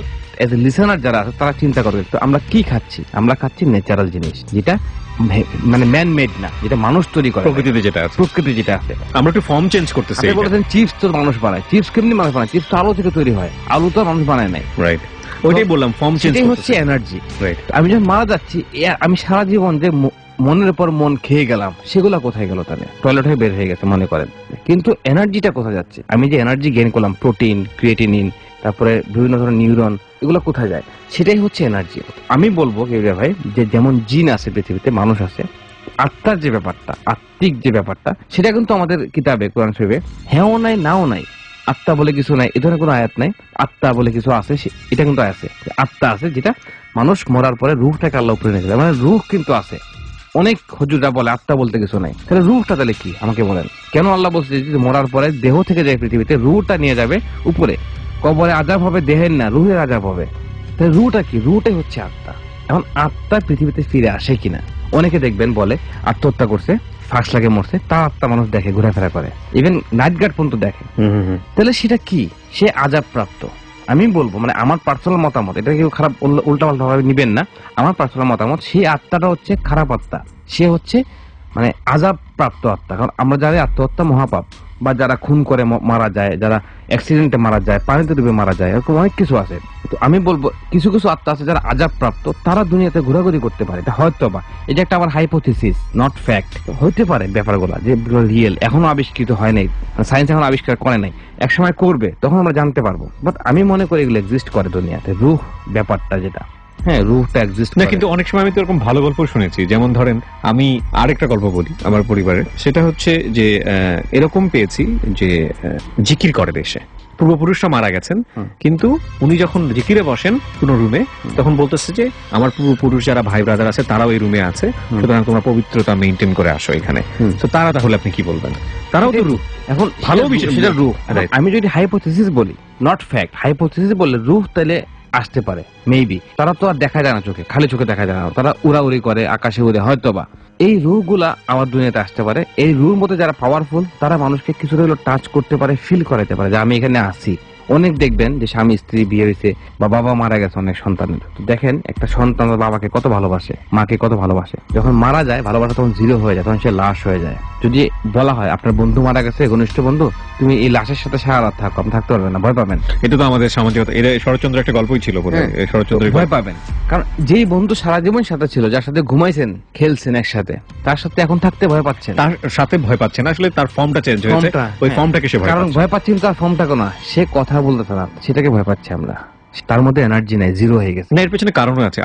আপনি যদি ছোটবেলা থেকে ওই মানুষটাকে বিলিভ করাতেন যে লাশ মানে হচ্ছে সে পবিত্র কিছু, লাশ মানে হচ্ছে সে সবচেয়ে নিরাপদ, লাশ মানে হচ্ছে সেফ জায়গা, ওই মানুষটা কখনোই ভয় পেত না। ছোটবেলা থেকেই শুনে আসছে লাশ মানে ভয়ানক কিছু, লাশ মানে ভূত, লাশ মানে প্রেতাত্মা, হ্যাঁ, সে তো ভয় পাবে। এটা কিন্তু not only Bangladesh, whole world, সারা বিশ্ব কিন্তু এটাকে ভয় পায়, মানে এই যে প্যারানর্মাল জগৎটাকে ভয় পায়। কারণ কি রে ভাই, ব্যাপারটা এই জন্য বললাম, আমার কথা যদি ভুল হয় এটা ফেলে দিবেন, আমি কিছু কথা মাঝে মাঝে বলে ফেলি। না, অফকোর্স, এটা আপনার, এটা যে আমি আপনি যেহেতু বলে নিয়েছেন, এটা আপনার পার্সোনাল ওপিনিয়ন, সুতরাং সেই জায়গাটা থেকে এটা অবশ্যই এটাই বলবো, ব্যক্তিগত ওপিনিয়ন। এখন আসি আবার ফিরে চাঁদপুরের ঘটনায়, যদি ওনার বাড়িতে সবাই একসাথে দেখে, রুহুরা ঘোরাঘুরি করতে, আত্মারা ঘোরাঘুরি করতেছে, তা যদি আমি ধরি একাধিক জিন, জিনটা রূপ নিতে পারে, এটা হইতে পারে, আবার আত্মা হতে পারে। আত্মা যদি বলি হতে পারে, তাহলে অনেকে হাসাহাসি করবে আমাকে নিয়ে, আর ভাই কি বলে, সারা জীবন বলছেন জিনের কাহিনী, এখন এসে বলছেন আত্মার ঘটনা। তাই এটা আমার একটা হাইপোথিসিস। জিন একটা হচ্ছে ফ্যাক্ট, রিয়েল, আর ওটা হাইপোথিসিস, এটা সত্য নাও হতে পারে। এই জন্য যদি বাড়ির সবাই এরকম দেখে, তাহলে অবশ্যই ডাক্তার দেখাতে হবে। আর যদি আপনি নিজে দেখেন আর কেউ দেখে না, সেক্ষেত্রে আপনাকে ডাক্তার দেখাতে, ভালো কোনো সাইকিয়াট্রিস্ট, এটাকে ডালাইমা বলা হয়, হ্যাঁ, ডেলিউশন বলে, ডালাইমা বলি, এগুলো রোগ এগুলো সায়েন্স আবিষ্কার করছে। কিছুদিন আগে আমরা এরকমও দেখলাম আমাদের ফেসবুকের কল্যাণে, এরকমও হয়েছে যে একটা বাড়িতে সবাই অন্ধকারের মধ্যে থাকে, ঘর থেকে বের হয় না, প্রথমে একজন হলো, তারপরে দুইজন, তারপরে তিনজন, তারপরে চারজন, প্রত্যেকটা ফ্যামিলি মেম্বার এরকম হয়েছে। আপনি কিছুদিন আগে আমাকে এরকম একটা দিয়েছিলেন, চলুন ওখানে চলে যাই, এবং আমরা বলেছিলাম যে আমরা যাবো ওইখানে। একটা বাড়ির কথা আপনি বলছিলেন, সাভারের একটা বাড়ির ব্যাপারে যেটা বলেছিলাম, এটা খুব ইন্টারেস্টিং। আমি ফেসবুকে ছবিটাও দিয়েছি, প্রায় যাবো সেখানে, হ্যাঁ, এবং আমরা যাবো সেখানে। প্রিয় শ্রোতা, ঈদের কারণে আমরা আসলে হন্টেড প্লেস থেকে লাইভ করা বন্ধ রেখেছি, আমরা ঈদের পরপরই এটা লাইভটা শুরু করবো, সাভার থেকে শুরু করবো, রাইট। সো এই সাভারের বাড়িটা কিন্তু খুব ইন্টারেস্টিং। যেই ভদ্রলোক এই বাড়িটা করেছেন, উনি নিজে থাকেন না এবং এলাকায় থাকেন না, এবং এটা হচ্ছে ঘিঞ্জি একটা এলাকার মধ্যে। এবং আপনি দেখবেন ছবিটাতে, খুব ইন্টারেস্টিং ফ্যাক্ট হচ্ছে পুরো বাড়িটার 4 তলা কমপ্লিট হয়েছে, প্লাস্টার নাই, এবং দরজা জানলাগুলো ভাঙা ভাঙা, বাড়িটা রেডি কিন্তু আনরেডি, রেডি বাট আনরেডি। যারা ছবিটা দেখেন নাই, তারা এই মুহূর্তে আমাদের ফেসবুকে ঢুকে যান, ঢুকে জাস্ট সার্চ করেন www.facebook.com/DAARTEAM, দ্যাট ইজ .team। আমার একটা জিনিস খেয়াল রাখবেন, এরকম অসংখ্য নকল পেজ আছে, আপনাদের কাছে টাকা পয়সা খাবে।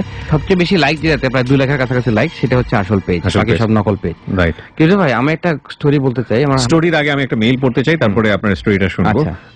আসসালামু আলাইকুম, আশা করি ভালোই আছেন। প্লিজ নামটা রেডিওতে প্রকাশ করবেন না। আচ্ছা, আমার দেশের বাড়ি হচ্ছে ঠাকুরগাঁও। আমি সায়েন্স এবং প্যারানর্মাল দুটোতেই খুব বিশ্বাস করি, যদি বিষয়গুলো যৌক্তিক হয় তাহলে। এবার কাজের কথায় আসি। আমার দাদার বংশ ইন্ডিয়ান ছিল। অনেক বছর আগে তিনি যখন বাংলাদেশে আসেন, তখন ওই এলাকার কিছু হিন্দু জমিদার তাদের সব সম্পত্তি আমার দাদাকে দিয়ে দেয়। বিনিময়ে দাদা ইন্ডিয়ায় থাকা সব সম্পত্তি তাদের দিয়ে দেয়। সম্পত্তি বিনিময়ে যে ব্যাপারটা হয়েছিল 1947-এ দেশভাগের সময়। তাই আমাদের বর্তমান যেটা গ্রামের বাড়ি, সেটা অনেক আগেই বড় একটা কালী মন্দির ছিল। যদিও আমার তখন জন্ম হয়নি, কিন্তু আমি শুনেছি যে আমার দাদা যখন এই মন্দির ভেঙে বাড়ি করা শুরু করে, তখন থেকে বিভিন্ন সমস্যা দেখা দেয়। আশেপাশের লোকজন বলে যে কালীর থান ভেঙে ফেলার কারণে কালী দেবী নাকি নারাজ হয়ে গেছে, তাই কালীকে খুশি করতে হলে অন্য কোথাও একটা মন্দির করে দিতে হবে। একজন মুসলিম হওয়ায় আমার দাদা এসব বিষয় পাত্তাই দেননি। এরপরে বিভিন্ন ছোটখাটো বিষয় দেখা যায়, যেমন সেখান থেকে বিভিন্ন ধরনের সাপ বের হতে এবং গায়েব হয়ে যেত। ধীরে ধীরে সাপের উপদ্রব বেড়ে গেল। আমার দাদি বলতো রাতে হঠাৎ ঘুম থেকে উঠে দেখতো যে পায়ের মধ্যে সাপ পেঁচিয়ে আছে, কিন্তু কখনো কাউকে কামড় দিত না। কিছুদিন পর অসুস্থতার কারণে দাদা মারা যায়। তারপর আমার বাবা কিছু কবিরাজ দিয়ে সারা বাড়ি বন্ধ করে দেয়। বাড়ি বন্ধ করার কিছুদিন পরে সাপের কামড়ে আমাদের কাজের মেয়ে মারা যায়। তারপর আবার বাড়ি বন্ধ করা হয়। এরপর বাড়ি বন্ধ করার পর সাপের উপদ্রব কিছুটা কমে যায়। এরপর আমার বাবা বিয়ে করে। আমি জন্ম হওয়ার আগে আমার বড় বোনের জন্ম হয় এবং 3 বছর বয়সে পেটে টিউমার হওয়ার কারণে সেও মারা যায়। মানুষ বলে এটাও নাকি ওই দেবতার কাজ। অনেক চিকিৎসা করেও তাকে বাঁচানো যায়নি। তারপর 1990 সালে আমার জন্ম এবং আমার 1993 সালে আমার ছোট ভাই জন্মগ্রহণ করে। আমার জ্ঞান হওয়ার পর দেখতাম যে আমার বাবা কিছুদিন পর পর বিভিন্ন কবিরাজের মাধ্যমে বাসা বন্ধ করত কবুতর বলি দিয়ে। আমি লাইনটা আবারও রিপিট করছি প্রিয় শ্রোতা, লাইনটা আপনারা একটু শুনবেন। আমার জ্ঞান হবার পর দেখতাম যে আমার বাবা কিছুদিন পর পর বিভিন্ন কবিরাজের মাধ্যমে বাসা বন্ধ করত কবুতর বলি দিয়ে। রেজা ভাই, আমার মনে হয় ব্ল্যাক ম্যাজিক নিশ্চিত এবং 100% শিওর থাকেন এটা ব্ল্যাক ম্যাজিক। এভাবেই চলতে থাকে। আমি 2007-এ ঢাকায় চলে আসি পড়াশোনার জন্য। আমাদের বাসার সাথেই বড় একটি পুরনো ঘর ছিল, যেটা একসময় মন্দির হিসেবে ব্যবহার করা হতো। সেটা আমরা স্টোর রুম হিসেবে ব্যবহার করতাম। মাঝে মাঝে সাপ বের হওয়ার কারণে 2013 সালে সেই রুমটিও ভেঙে ফেলা হয়। রুমটি ভাঙার কিছুদিন পরে আমার ছোট ভাই আম গাছ থেকে পড়ে মারা যায়। লোকে বলে এটাও নাকি ওই দেবতার কাজ। এরপর আমার বাবা মা গ্রামের বাড়ি ছেড়ে শহরে চলে আসে। আমিও ঢাকা থেকে চলে আসি বাসায়, কিন্তু আমি খুব প্রয়োজন ছাড়া গ্রামের বাসায় সাধারণত যাই না, কারণ লোকে বলে এরপর নাকি আমার পালা, ওই দেবতা নাকি আমাদের কাউকে ছাড়বে না। আমি জানি এসব দেবতা বলতে কিছুই নেই, যদি কিছু থেকে থাকে তা হলো শয়তান জিন। রেজা ভাই, আপনার অভিজ্ঞতায় যদি মনে হয় কোনো প্রকার জিন এসবের জন্য দায়ী, আমার করণীয় কি? আমি রেজা ভাইয়ের কাছ থেকে অবশ্যই শুনবো। একটা বিষয় আমি আমার এই মেইলটা পড়ার পরে লোভ হয়েছে, সেটা হচ্ছে এই বাড়িতে যাওয়া। এবং রেজা ভাই যদি রাজি থাকে, আপনি ফোন নম্বর দিয়ে দিয়েছেন, আমরা নিশ্চয়ই আমাদের পুরো টিম নিয়ে আপনার বাড়িতে যেতে চাই। টিম যাক বানা থাক, আমি আপনি যাবো কনফার্ম, এটা কনফার্ম থাকেন। এবং আমরা বিরতির পর ফিরে এসে আপনার এই বিষয়টা নিয়ে কথা বলবো। প্রিয় শ্রোতা, ছোট্ট একটা বিরতি নিচ্ছি আমরা, মাত্র 5 মিনিটের ব্রেক। ডর মানে ভয়। আমি রেজা ভাইয়ের কাছ থেকে অবশ্যই শুনবো। একটা বিষয় আমি আমার এই মেইলটা পড়ার পরে লোভ হয়েছে, সেটা হচ্ছে এই বাড়িতে যাওয়া। এবং রেজা ভাই যদি রাজি থাকে, আপনি ফোন নম্বর দিয়ে দিয়েছেন, আমরা নিশ্চয়ই আমাদের পুরো টিম নিয়ে আপনার বাড়িতে যেতে চাই। এখন আমি কখনো বলবো না যেটা সেটা মন্দির থেকে আসছে বা কোথা থেকে আসছে। যখন আপনি মন্দিরটা ভাঙা হয়েছে, আপনার আব্বাদান ভাঙছে, তখন যদি আমি ধরি দেবতা as a according to all religion, আমি বলবো যে হ্যাঁ, কেউ না কেউ তো আছে যে ঈশ্বর, কেউ না কেউ তো আছে যে শক্তিশালী। আমরা তাকে আল্লাহ বলি, হিন্দুরা তাকে ভগবান বলে, বিষ্ণু বলে, বৌদ্ধরা বলে বুদ্ধদেব, তাদেরও একটা ঈশ্বর আছে। সবাই কিন্তু মানি আমরা ব্যাপারটাকে। আমি বলবো, যখন আপনি মন্দির ভাঙছেন, যে কোনো ভাবেই হোক, ঈশ্বর আপনার উপর নারাজ হয়েছে, আপনার বাবার উপর নারাজ। এটা আপনি আমাদের রিলিজিয়ন অনুসারে গেলেও এটা নারাজ কাজ, এটা আল্লাহ নিষেধ করেছেন। কেউ যদি মন্দির ভেঙে, মসজিদ ভেঙে ফেলে, আমি রাগ করবো না? রাগ করবো। আমার তো উপাসনালয়ে মসজিদ ভেঙে ফেলে, এটা ঠিক হয় না। এই কাজটা, সাপের যে ব্যাপারটা, সাপের ব্যাপারটা আমি নিজেও শুনছি যে অনেক মন্দিরে, শিব মন্দিরে বিশেষ করে এই সাপ থাকে এবং সাপগুলা খুব শক্তিশালী থাকে। এই সাপগুলো দুধ খায়। সেই সাপগুলা নাকি যদি কেউ সাপকে মেরে ফেলে, শিব মন্দিরের সাপকে, সেই সাপ নাকি তার পুরো পরিবারকে মেরে ফেলবে, এই সাপের বংশধররা। এটা সিনেমাতেও দেখেছি। এখন আমি বলবো এটা যে আপনি সেফ জায়গায় থাকেন এবং আপনাকে যে ব্ল্যাক ম্যাজিক আপনি করছেন, কবুতর দিয়ে বলি দিয়েছেন, এটা একটা বিরাট বড় ভুল করে ফেলছেন। আপনি যে মুসলিম, এটা করা ঠিকই হয় না, আপনার মানে কোনোভাবে ঠিক হয় না। আপনাকে এখান থেকে অবশ্যই বের হয়ে আসতে হবে, নাহলে নেক্সট পালা আপনার কিনা তা আমি জানি না, কিন্তু আপনার পুরো পরিবার যেভাবে ধ্বংস হচ্ছে, আপনি আমাদেরকে ইমেল করছেন, সেই ধ্বংসটা কতদিন আপনি পোষাবেন, কতদিন আপনি এটার উপরে যাবেন? তো অবশ্যই আপনি আল্লাহর কাছে মাফ চাইবেন। আর আমরা ইনশাল্লাহ আসার চেষ্টা করব। এখানে আসলে আমি মানে কাউকে ভয় দেখাচ্ছি না, কিন্তু এটা শয়তানের কাজ বা শায়াতিনের কাজ। এখান থেকে বাঁচার জন্য অনেক উপায় আছে, আল্লাহর কাছে তওবা করার ব্যাপার আছে। রাইট। তো আমরা যাবো ইনশাআল্লাহ। আসলে আমি কিবরিয়া ভাই এই যে এত কথা বললাম, কথা বলা উচিত হয়নি আমার, কারণ যেহেতু না ছবি টবি কিছুই দেয় নাই, আমি জাস্ট আপনাকে ওয়ার্নিং করলাম আর কি, যেটা ঠিক হয় না। নিশ্চয়ই। আরেকটা বিষয় একটু বলতে চাই, আমরা আসলে আমাদের এই ডরে স্পেশালি একজনকে খুঁজছি যিনি কামরূপ কামাখ্যাতে গিয়েছেন এবং শুধু যাননি, ওখানে অবস্থান করেছেন। কিউরিওসিটি জায়গা থেকে হোক বা যে কোনো কারণেই হোক, আমরা জানি যে ওখানে এক ধরনের সন্ন্যাস জীবন আছে এবং যারা ওখানে তান্ত্রিক বা যেটাই হোক না কেন, একটু অন্যরকম ন্যাশনাল জিওগ্রাফিতে কিছু ডকুমেন্টারি দেখেছিলাম, which is very very interesting. আসলে কামরূপ কামাখ্যা না জায়গাটার নাম শুধু কামরূপ, অনলি কামরূপ। মানে ওখানে যে রেল স্টেশন, আসামে যে রেল স্টেশনটা আছে, ট্রেন স্টেশন, আমি গেছি একবার, তো ওই জাদুটোনার জন্য না, ওই স্টেশনটা আমরা কামরূপ স্টেশন। আচ্ছা, এখানে যারা গিয়েছেন এক্সপিরিয়েন্স আছে বা যারা ওখানে গিয়ে কোনো বিদ্যা অর্জন করেছেন, যদি এরকম কেউ থেকে থাকেন যারা ডর শুনছেন বা এরকম হয়তো তিনি শুনছেন না, তার জানা মতো কেউ একজন আছে, তারা আমাদের সঙ্গে যোগাযোগ করবেন প্লিজ। আমরা তাকে নিয়ে আসতে চাই আমাদের ডরে শুনতে চাই। শোনা যায় যে যারা কামরূপ কামাখ্যা একবার গেছে তারা নাকি ব্যাক করে আসে না, বিভিন্ন রকমের কথা প্রচলিত আছে। অনেকে বলে ন্যাংটার দেশ, অনেকে বলে এখানে হচ্ছে মানুষের মুন্ডু খাওয়া হয়, অনেক কিছু, অনেক ধরনের। এবং যারা সাধনা করেন তারা মানুষের মুন্ডু নিয়ে কিন্তু সাধনা করেন। কল্পনা এই কামরূপ কামাখ্যা নিয়ে অনেক কিছু আছে। এটা হচ্ছে মিশরের ঘটনা, ইজিপ্টের ঘটনা। আমার খুবই ঘনিষ্ঠ একজন বন্ধু, যেটা লন্ডন ছিলাম, ও থাকতো মিশরে, ও মিশরের স্টুডেন্ট ছিল, মানে লন্ডনে পড়াশোনা করতো, বাট মিশর থেকে এসে আসছে, ফর্সা করে আরাবিয়ান। ও আমাকে বলছিল ঘটনাটা হচ্ছে এরকম। এটা আসলে ভয়ের নাকি ভাই, মানে আমার কাছে ভালো লাগছে ঘটনাটা। পিরামিড হচ্ছে একটা রাজপ্রাসাদ। পিরামিড কিন্তু তিনটা, বড় বড় তিনটা আছে, আর ছোটখাটো অনেক পিরামিড আছে, যেখানে ফেরাউনের লাশ আমরা পাবো গেলে। যদি কেউ যায় পিরামিডে দেখবে ফেরাউনের লাশটা এখনো গলিত অবস্থায় আছে। তো ওই পিরামিডের মধ্যে একটা ভল্ট থাকে, ভল্ট, যেখানে মানুষদেরকে বন্দি রাখা হয়, যারা কাজ করে, সার্ভেন্ট যারা আছে, দাসী যারা আছে, ওদেরকে বন্দি রাখা হয় অন্ধকারে। পিরামিডের আমরা জানি কি, পিরামিডের বাইরে মরুভূমি সব, মানে বালিটালি, এখন উন্নত।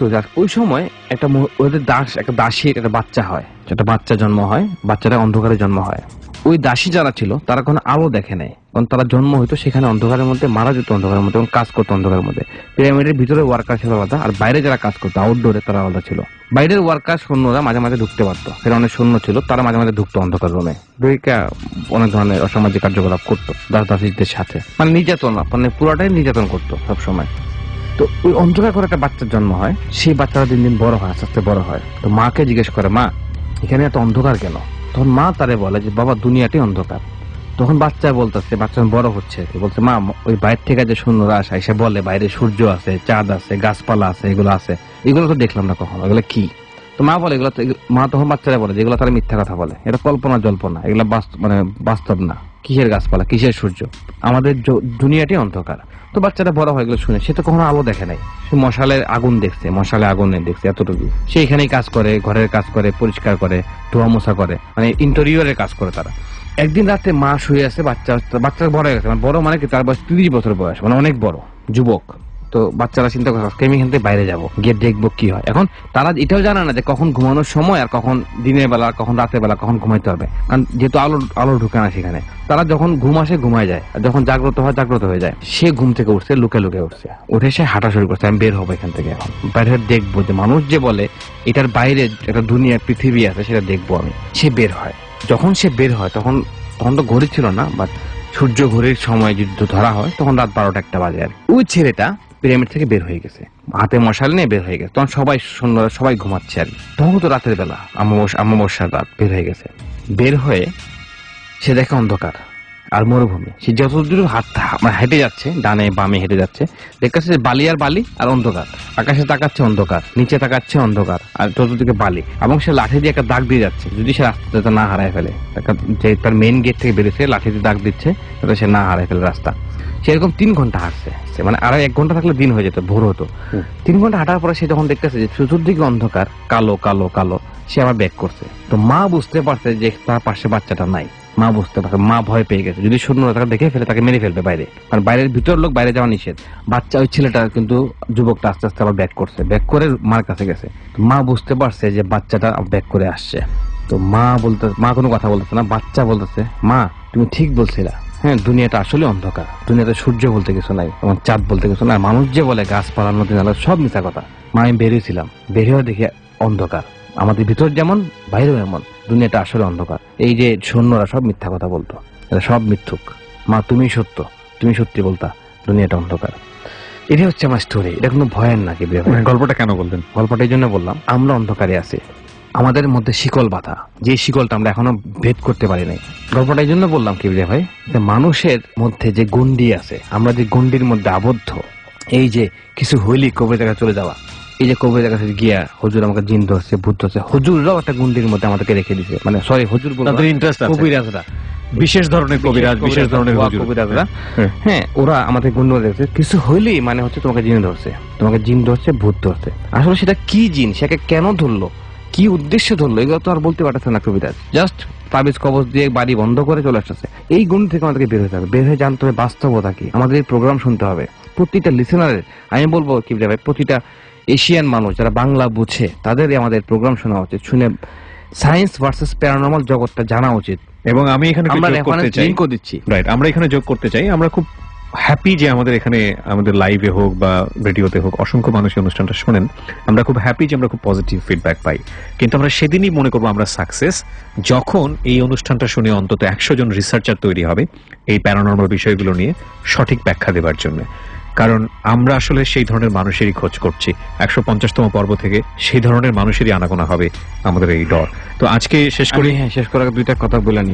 একটা ছেলের পর থেকে দুটো হয়ে গেল। একটা কথা বলবো, আমার শেষ হয় না ঘটনাটা। জি, এই যে গন্ডি থেকে বের হবো কি ভাই, এই গন্ডিটা হচ্ছে এমন এক গন্ডি যেখানে আমরা শুরু করি ভূতের গল্প দিয়ে, বাবা ভাত খাও নাহলে ভূত আসবে, কিন্তু ভূত বলতে কিছু নাই, রাইট, এটা আমরা জানি না। ট্রু।